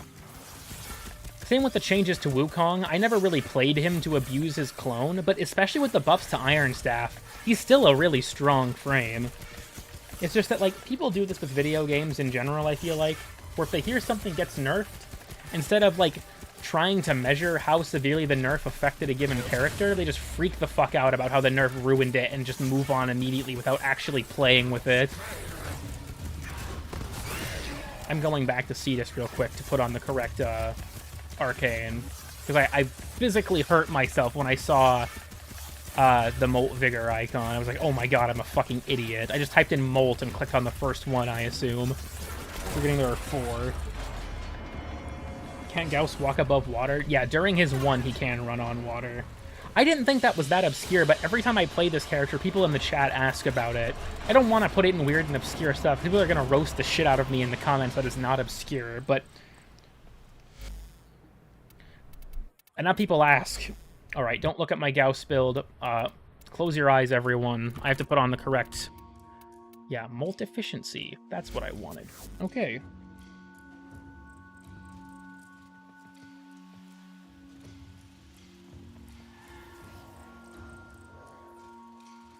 Back when she was first reworked to do a whole bunch more damage. Yeah, Saren has been reworked twice now, and they just kept making her stronger.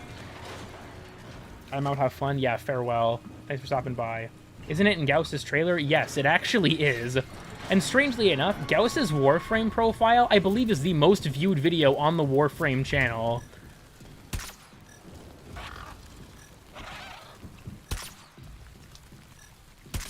Ah, fuck, I missed. Alright, well, we got 1. When you use Anaris Prime for arbitration. That's true, I do have an Anaris Prime set up for arbitration. That's really old, though. That was before shield gating was added. That's been in my my loadout selection for a long time now. You pay me in red, I pay you in silver. Haven't been keeping up.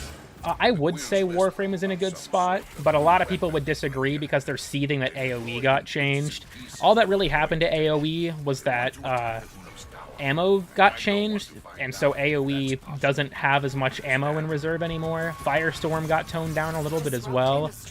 But the main thing is the ammo change, and people are really mad about it. And honestly, cope and see.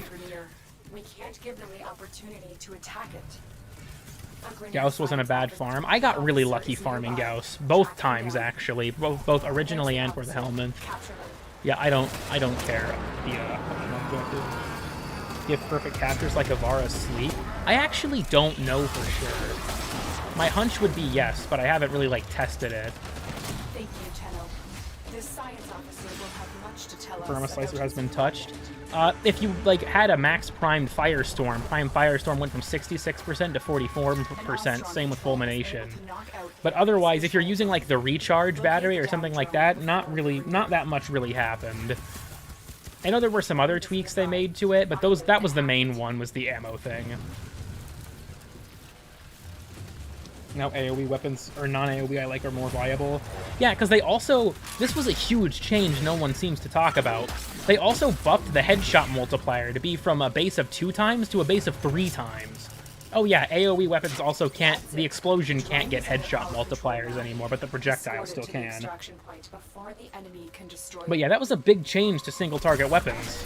It was across the board now, they got a big headshot boost, and people have always been asking for more skill-based gameplay. And it was given to them, and no one seems to talk about it. Ash and Railjack missions. I think they actually increased Ash parts drop rates at one point, but really not enough to make it a fair farm, if you ask me. Alright, Icarius, go. Okay, yeah, that's definitely not gonna work. What do I have? Yeah, that's unsurprising. Just tentacles that have an area of effect. Oh, I was thinking of Spore Lacer, my bad. Yeah, I don't think that those got changed. Jesus Christ. I forgot how fucking whack-ass the fire rate buff for this thing was with Gauss. Just fucking... Hell yeah, my gamer. That headshot multiplier change. Yeah, it was a big deal, especially for weapons like Chalker that already had. I mean, obviously the explosion from Chalker doesn't benefit from it anymore, but you can land really, really fucking hard-hitting headshots with those kinds of things now. So, weapons that are, rewarded headshots before really reward headshots now. It's quite nice.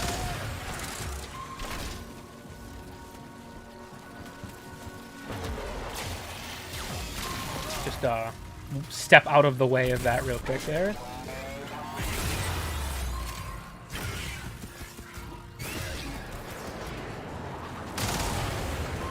Gotta try and keep my my Delio up there. Good or bad cosmetic choice? I like void shells, but I am just legitimately too low IQ to use them. I can make an okay color scheme, but once you give me control over the materials, that's too much choice. I'm just gonna be honest. I'm not good with them. I like them, but not good with them. Hell yeah, my gamer, what a sentence. Honestly, gamer is the ultimate gender-neutral term. Okay? People are like, you know, like, I'll say, like, dude or you guys and stuff like that when I'm referring to a group of people that, you know, are, like, of, you know, multiple genders, or sometimes even none of them are, you know, guys. But the ultimate gender-neutral term is gamer. You know, my mind cannot be changed on this. Make everything metallic? Yeah. Here's the supply beacon. Grab it so I can call in the drop.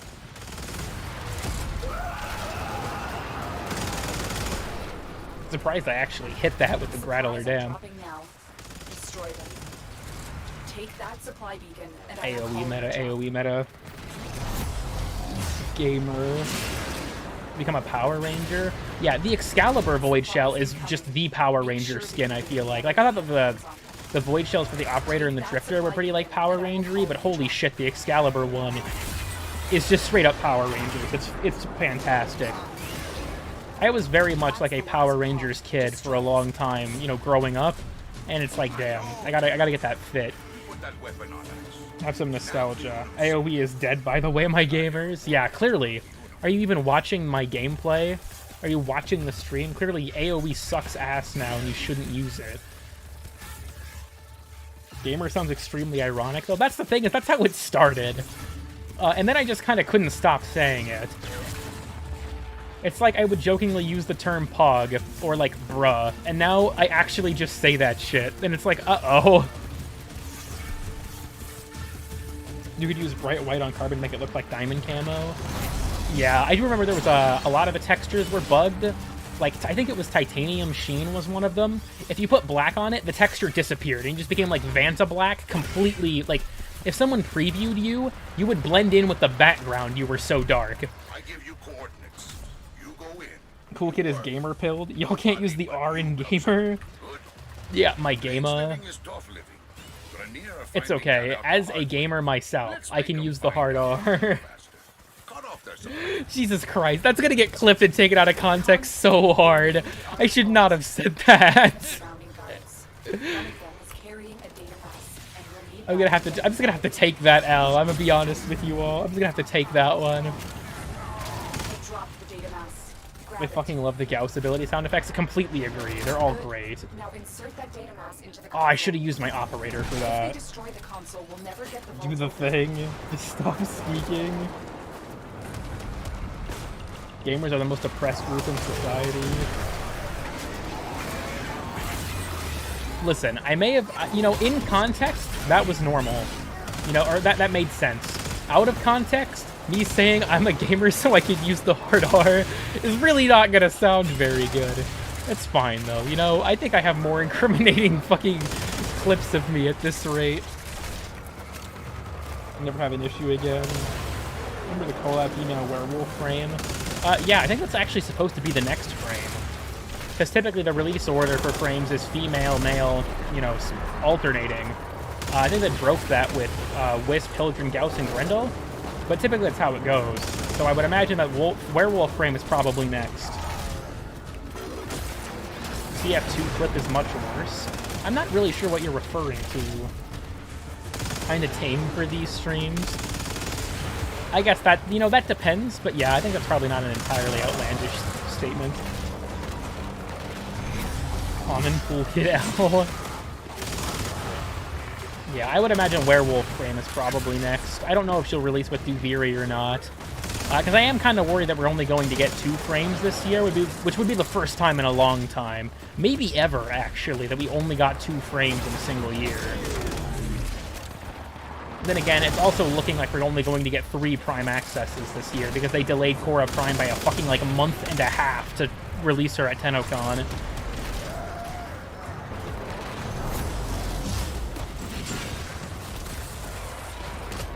Soul Sisters of Parvos.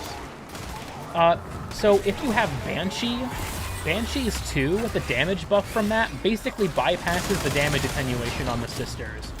So if you have Banshee, use Sonar, and then use her 3 as well, Silence. Sisters under the effect of Silence cannot use their abilities. So Banshee is like the de facto Lich / Sister Hunter.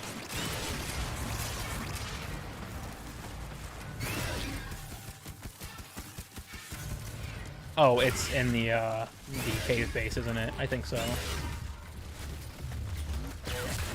Okay. Pulling up.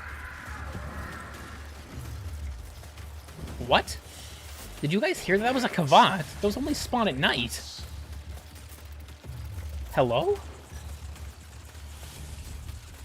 Turn my ult off so I don't kill it. Huh? De facto Sister Hunter. Kind of a nightmare to take a single hit from her. Yeah, I get that. I fought a sister with a Spear X that was fucking Toxin, and that was just awful. Because it would combine the Toxin into gas, so it would constantly kill my companion if I got a status effect. It was so fucking annoying. Oh, there was one. Heard that.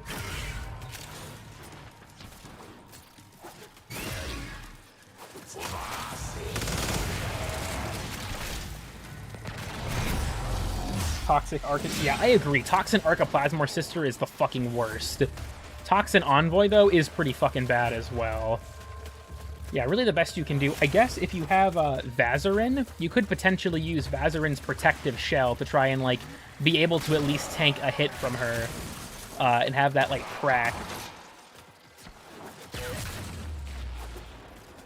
I guess you can also just use Protective Sling to be invincible for a little bit whenever you engage the sister. That still sounds really weird. Oh, for fuck's sake, where is it? That was where one of them was. I just have to, like... Here we go.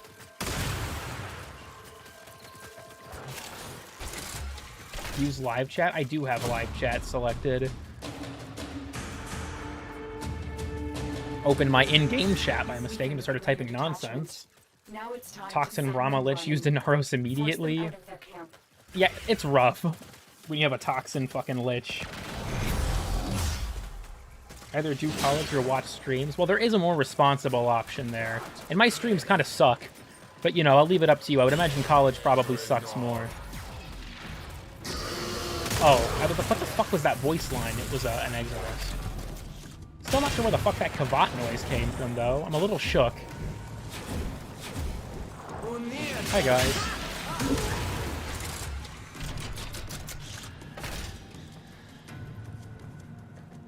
Level 5 Lich with Toxins are.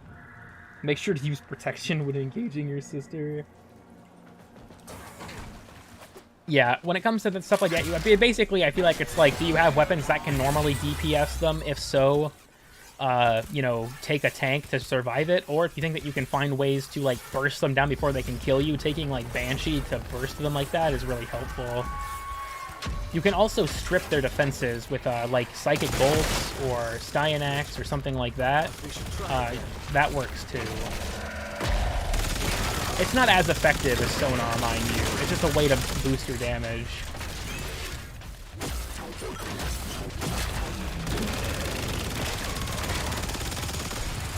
Man, if only AoE wasn't dead, then I would have breathed on this stump and would have died immediately. PE really hates their own game. They nerfed AoE instead of adding endgame content. That was actually in a Steam review I read.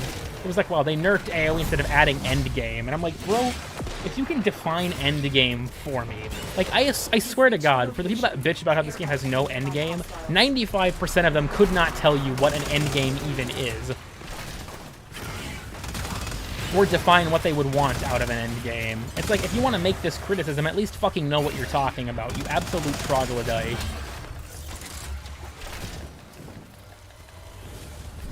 convinced it was bugged and didn't spawn. Yeah, Darth, I think that actually happened with the K-Drive parts. I had to do the mission like 4 or 5 times to get them to spawn. Also, welcome. I see you're not stealing my viewers anymore. Make the best builds possible. When it comes to endgame, I feel like it's a pretty broad subject. The thing is, it varies by how you defined endgame. I think it was Puffsker that was like, to me, endgame is when you have nothing left to do. And I'm like, well then yeah, of course there's no stuff to do in the endgame. If you've done everything and that's the endgame, like what the fuck do you expect? I feel like people, I don't know, there's high-level content, like, you know, stuff like Eidolons and whatnot, where it's like it takes a lot more specialization to do these well. I think a lot of people some people see that as endgame. The main thing with endgame for a lot of people is that it has to be, like, infinitely replayable. I think that's the stipulation a lot of people want to establish. And I know Retalius did a video a long time ago on the idea of having a Riven-focused endgame, like overhauling Rivens so that they are more fair, so that people can actually, like, invest into them, and that would kind of be the endgame. Would be chasing more damage, basically. But I don't know. When you have endgame like Destiny, where it's like Grandmaster Nightfall's grinding from like menial differences in stat rolls and shit, I'm glad that there's no endgame in this game if that's the kind of endgame we would have gotten otherwise.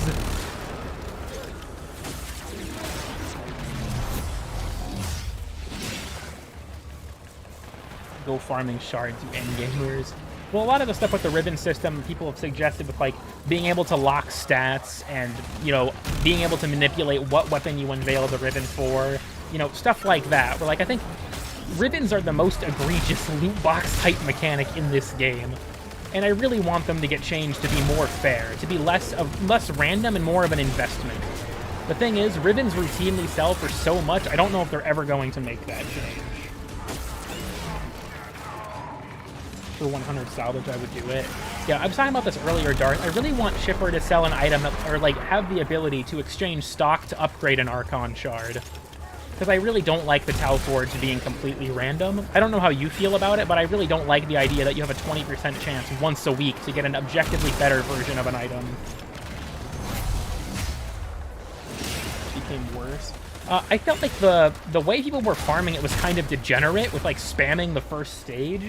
So I get why the change was made, because it was disrupting public lobbies and people were playing that way, which, if you're gonna play that way, for the fucking love of God, please play solo. Please don't ruin other people's experience like that. But now that Aya is permanent, I don't think it'll be nearly as big of a deal, because we're going to be earning a lot more of it just kind of passively.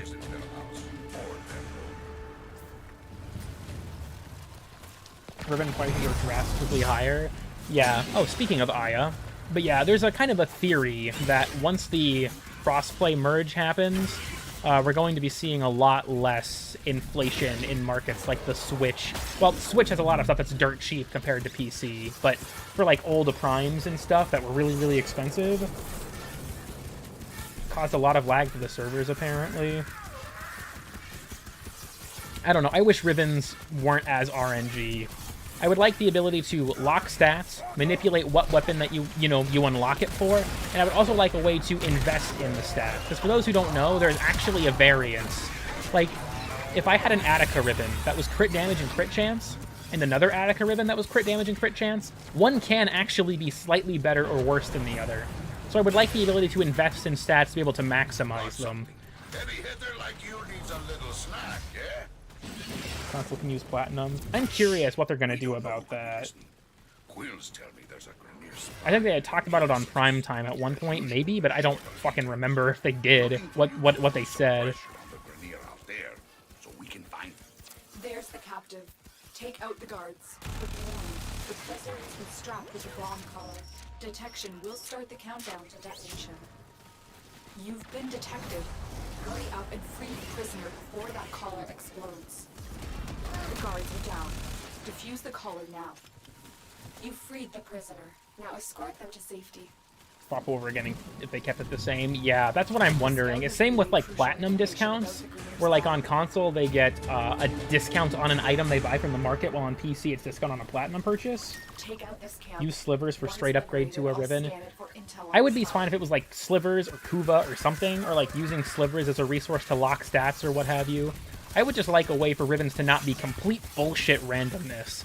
Because that's why they're so valuable, is it is pure luck. Every time you hit that cycle button, you have the same odds of getting a god roll or getting completely fucked as the last time you hit it. The only variance there is the function that the more you do it, the higher odds that you will get something good. But it's still just complete dog shit. I do not like the ribbon system at all.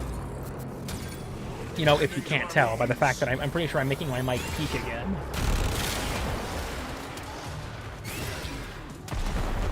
Instead of 1 sliver an hour, straight up gambling, 250k Stug ribbon. Yeah, it's like, Jesus Christ. I would like ribbons to be a lot less random. Because, like, Digital Extremes, I feel like, has clearly put an effort into reducing the price of a lot of items in the market, with, like, them adding the Acolyte mods to Deimos and whatnot. And, of course, the Ignis Wraith is now obtainable to, you know, level 10 clans and stuff like that. But for me, the last two, like, big bastions of, you know, overpriced shit that needs changed are Arcanes. Please, for the love of God, just make the Arcane store a regular thing. And also, most notably, ribbons. Sunk cost fallacy moment. And I miss, like, there were people in my Discord, we were talking about this once, where they were like, oh, what do you mean you don't have, you know, these Arcanes and don't like grinding Eidolons? You should have just played during Orphix Venom or Scarlet Spear. And it's like, guys, reminder, Orphix Venom was the end of 2020 into early 2021, and Scarlet Spear was in 2019. It's been almost 2 years since we had the last Arcane shop. A lot of people that have been playing now weren't playing when those events were running. I would like for them to just make it a permanent thing, like make it so that the Eidolons drop a currency, or even better, they drop Arcanes and a currency, like kind of how like it worked with Orphix Venom with Lavos' parts. Just so that people could buy that kind of thing. Why don't you have max Arcane Energize? Yeah, that's what people unironically do that. For half as much because it wasn't fun. That's rough. In Orphix, it was the most worth it thing. Yeah, so Scarlet Spear, I played that event like non-stop for like 2 weeks and maxed every single Arcane in the game. It was a ton of work. And it made me really, really hate Scarlet Spear. But I did it. And I would do it again. It was completely worth it. I genuinely like Scarlet Spear. I think with some tweaks it has the potential to be pretty good. But for me, the main thing for Scarlet Spear were the rewards. Also, the Ballroom Simulacrum needs to be permanent. Ribbons for balancing weapons no one's using. That's the funny thing, though, is like that's kind of the intention. Is lower used weapons will get better ribbon stats, but because they're so random, that's not how it usually shakes out. I decide I'm just not going to get Arcanes. Honestly, unless you can do 6x3s like as much as possible, it's not very efficient. Forgot it wasn't a normal thing. Yeah, I kind of did too. But Ballroom Simulacrum, in my view, should just become a normal fixture of like Samaris' store. Warframe player? Yeah. With how important the Arcanes are, and how fucking busted Energize still is, yeah, I'd do it again.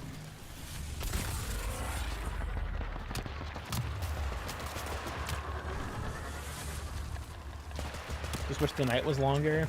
Yeah, honestly, I think that new Materai is just absolutely fantastic for solo Tridolons. It's actually pretty accessible now. People were freaking out that the Void Strike change was going to ruin Eidolons, but I feel like it actually, like, they had compensated for it well enough. It really didn't.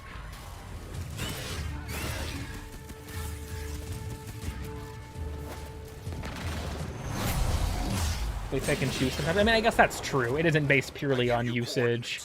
You go in, you work. Nobody but you comes out. Don't see a point. Eidolon hunts grant a lot of focus, and the Arcanes are pretty worth it if you don't have the others. It's just that the Arcanes are so slow to acquire. If you're leveling through your focus trees, yeah, they're absolutely worth it, because focus from Eidolon shards doesn't, you know, count against your daily cap. So you can grind it pretty much, you know, as much as you want. But Eidolons are one of the things where it's an investment. You really have to, like, you've got to invest in your loadout to make it, you know, doable with any degree of efficiency. Helps a lot with Eidolons. Yeah, I don't use it that much. just because that's not how I've done Eidolons, and I don't do them enough that I don't really care to evolve my strategy. But I know that was kind of like the new meta. Learned that from weird and obscure stuff. Yeah, Seafood knows what's up.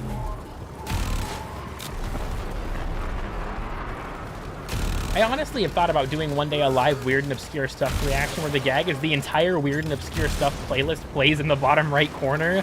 But I don't know if I'd want to, like, tank the fucking, like, frame rate that much. Or the network's frame. Give me a second to do slower than some arcanes can. The thing about arcanes is that a lot of them can, especially energize, where it just makes, like, energy a non-issue. Or you can do like me and use Zeneric and energize, so you can spam abilities as much as you want. But, I mean, there's also, like, Avenger is a really powerful arcane. I would actually argue Guardian is pretty good. Acceleration is quite good. Like, you know, there's definitely reasons to pursue them. Let's put it that way. Overrated? I mean, maybe, but trust me when I say that once you get energized, you're going to slap that hoe on borderline everything if you're anything like me. All Power Rangers kids grow up into Warframe furries? I mean, maybe. Maybe that's the pipeline. I guess I don't know. Spawn a Vapor Spectre because I'm based. Zeneric Slow is based. Yeah, I really like Temporal Drag. I was worried when they announced the retiring of Void Blast that they were going to cut Temporal Drag, but... or I guess it was Temporal Blast at the time, but no, they just made it an ability. Thank fuck. Tend to go 2 Zeraman Arcanes. Yeah, the Zeraman Arcanes are really good, but I do still feel like, especially Energize and Avenger, are ones that are still, like, very competitive, even now. And then you have the Theorem Arcanes. I don't know really why those exist.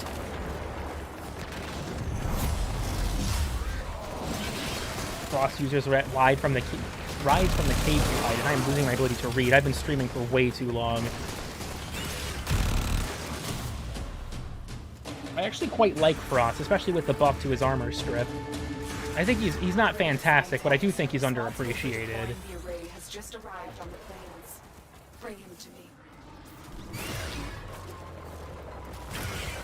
The officer is Oh yeah, that's true. This week the Teshin shop is the steel, or is the Forma BP. I guess reminder to everyone, if you need an Umbral Forma, that's in the rotation this week. Just got a 50% off coupon. Yeah, the iceberg is correct, it seems. The science officer will have much to tell us about his project. You also use Nidus Prime for Spectre Choice? Yeah, just because of Link. Like, the healing from Ravenous and the maggots distracting enemies and all that stuff is pretty helpful, but Parasitic Link, 28% multiplicative boost in power strength? Yeah, I'll take that. Find it and take it. Any day of the week. Goes hard. There's the supply beacon. Grab it so I can call in the drop.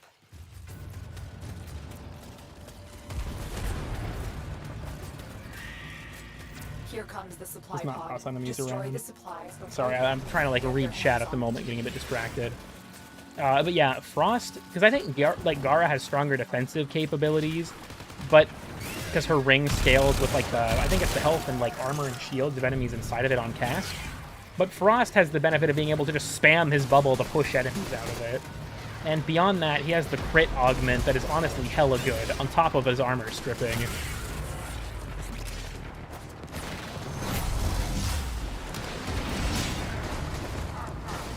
See if he uses any powers, but he does not say yet. Honestly, let me know what the results are, because I'm honestly kind of curious. I think that the last several frames use, like, I think Caliban only uses Fusion Strike.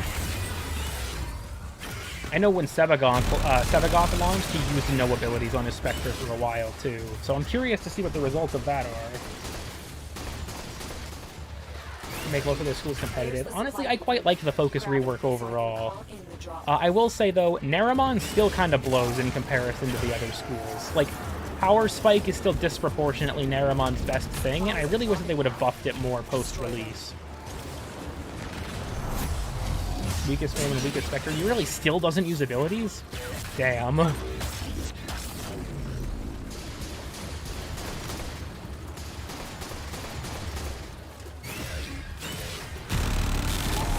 this shit up.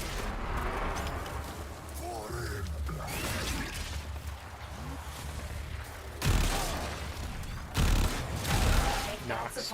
Giving Nox his overguard was an interesting trolling decision, if you ask me. That's the last pump.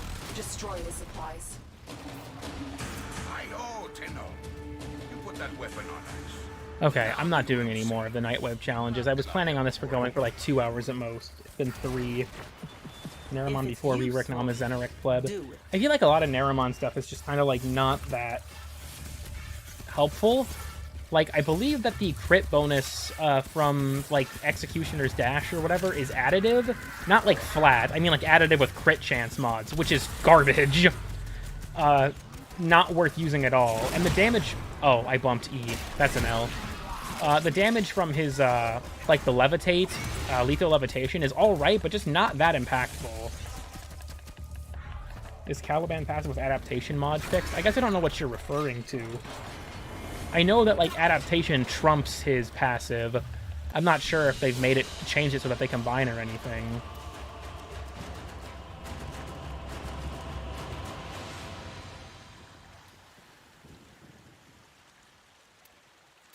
Okay, we'll go ahead and start winding things down here.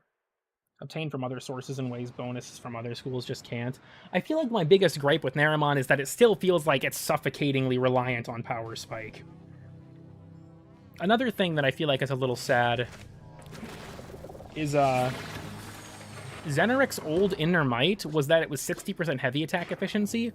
I really like new Inner Might, but I was hoping they would have given old Inner Might to Naramon. Make it part of Power Spike, maybe, or something like that. But no, they just kind of pulled it. But yeah, Killer's Rush kind of sucks. Sling Stun does not stun enemies for long enough to be actually helpful, in my opinion. Affinity Spike is pretty good. Amp Spike and Opening Slam are actually both surprisingly good as well. But I don't know. I feel like these are both kind of weak, especially Killer's Rush. But yeah, all of the others are really strong. Unairu, I think, is a decent contender. I mean, now that Armor Strip has been buffed across the board, it's not as, like, busted as it was, because more things can do it. But being able to put a defense strip on any frame is huge. This is basically infinite energy. This is a huge buff to survivability. And then Madurai, I feel like it's still kind of the Eidolon hunting school, but it's got some stuff for general gameplay, too. So make Naramon passes less important. I think that's a fair assessment. L streamer. I mean, yeah, I agree. Even remove from the reasoning you've cited there. We'll put on the Mesa as we sort of wind down. Never really works right. Your feet can still be shot. I'm not entirely sure. At the very least, the fact that it gives you a massive boost to shield recharge is really nice when it breaks. Alright, we're gonna go ahead and start winding things down here. I'll kind of shoot the shit with chat for the next 5 minutes or so, and then we'll go ahead and call it. So, if anyone has any questions for me or anything like that, now is the time to ask before we go ahead and wind it down here.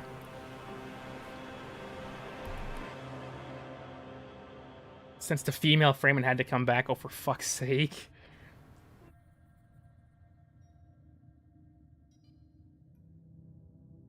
Give Zeraman tour. Are you referring to my Dormazone? Are you cool, or is that just a cover? Oh no, I'm actually pretty fucking lame. I thought you guys would have clocked that by now. What amp are you using? Okay, band. So much easier to get the normal Equinox. Yeah, Equinox Prime is one of those where it's like, damn, this shit's easier than the normal. I feel like Chrome is kind of the same way. Have you ever played Among Us? Yes, but I will never stream it. I refuse. Counting stars, operator. All accounted for. Amp build, please. You know what? Fine, fine. I normally don't do this because it's a fucking meme. I'll cave just this once.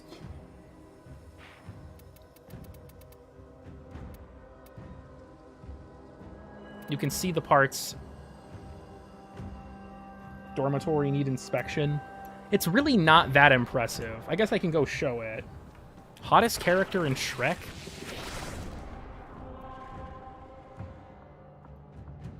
I have to think about that one. Half of them are animals, so that kind of locks my decisions down to a few people. It was a joke, but thanks, feet pics, please. Unironically, the dragon based? Here, we'll go to the Morba Zone. Just say donkey and move on. Okay. You know, if that's on the table, donkey when he turned into a horse. I am now a white woman. Oh, fuck. That one's gonna get clipped, too. It's fine. We take those. So, yeah, this is the Morba Zone. Not a lot going on in here. We have the Shrine to Wally and the Casting Couch. I do love Wally, though. Shout out to the fact that this table still has no collision, but the cube on it does. I was working on a thing in here. I haven't really gotten that much farther with it. I also still am pissed about the lens flare in Silent Blue. How did you get the text on the window, and how did I get Wally? So I bought a note beacon for the text, or rather I think it was sent to me. This is a note beacon. And then this is a poster. You can search through a bunch of, like, in-game art for posters, and this is concept art of the Vermink that I just zoomed way the fuck in. What's the most mechanically advanced activity in Warframe, in my opinion? That's kind of a tough one, to be honest. I would probably... I don't know. That's difficult to say. I feel like there's something that definitely is mechanically demanding. But not enough where it's, like... You know... on par with some other mechanically demanding games. No secret line. That's cringe. Protein cube. Have you played? Yeah, I have played the new Veilbreaker mission. I did it on stream earlier, but I didn't. I haven't done all the side objectives yet because, frankly, I'm gonna wait see if they implement those quality of life changes sometime soon. All right, we'll go for another minute or two here, and then we're going to go ahead and wind it down. I also complained on stream one time that the moon is way too close to Earth in this scene, and someone disagreed with me. I still have yet to see an image from the moon where the Earth looks this close, but if anyone can find any conclusive proof that this is accurate, let me know. Went to war with that Thumper? Yeah, I was just snagging as many of the Grineer as I could.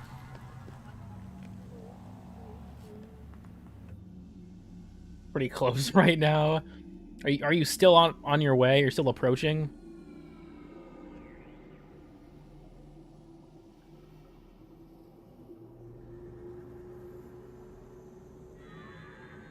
Thanks for the birthday wishes, my brother. Yeah, no problem. There's a chat in my Discord called a birthday that whenever someone tells me it's their birthday, I open up, and that's just it. You could fit all planets between it. That's actually true. The moon is so far from Earth that despite it being the closest celestial body to Earth, you could fit every other planet in the solar system, I think with like 2,000 kilometers to spare in between us and the moon.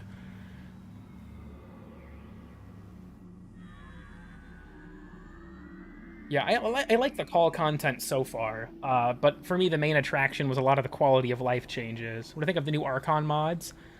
They're all very buggy right now, but Archon Flow sucks. Archon Intensify sucks.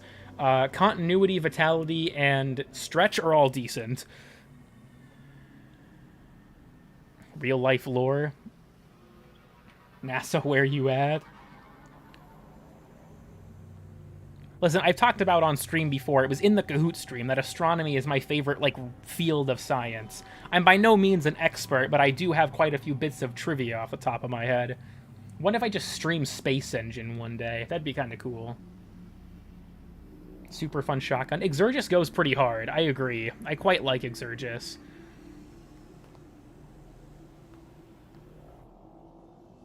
I have a bunch of notifications for comments that have been left on other videos, but none of them are telling me about Inaros not having abilities, so I guess we took a W there.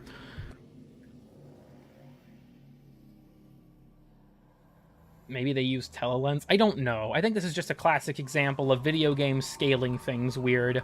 Because in most games, the moon is also, like, way too big.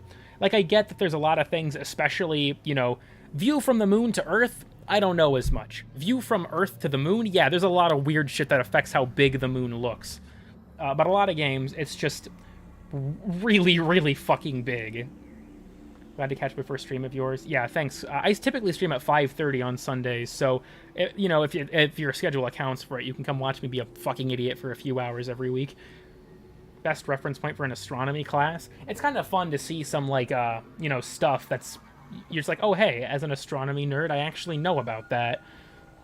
That's my day off anyway. That's why I stream on Sundays, too, actually, because I work on Saturdays. It would be more like a dot. Up to scale, it would be much smaller than this. But yeah, I think I'm going to go ahead and close things out here. So just for all of the shilling that's necessary for stuff like this, in the description, there is a link to a playlist with all of my VODs. I only keep the most recent VOD up on my channel most of the time, just so they don't clog up the, you know, uploads. But there's a playlist for the VODs. The Discord link is in the description if you want to join that. You can submit stuff for weird and obscure stuff, and you can also just DM me on Discord if you have any questions about, like, a build I used in a video or something like that. You can just go ahead and, you know, DM me over there or ask me over there. But you can join the Discord. The VODs are in the description if you want to watch any of the old ones.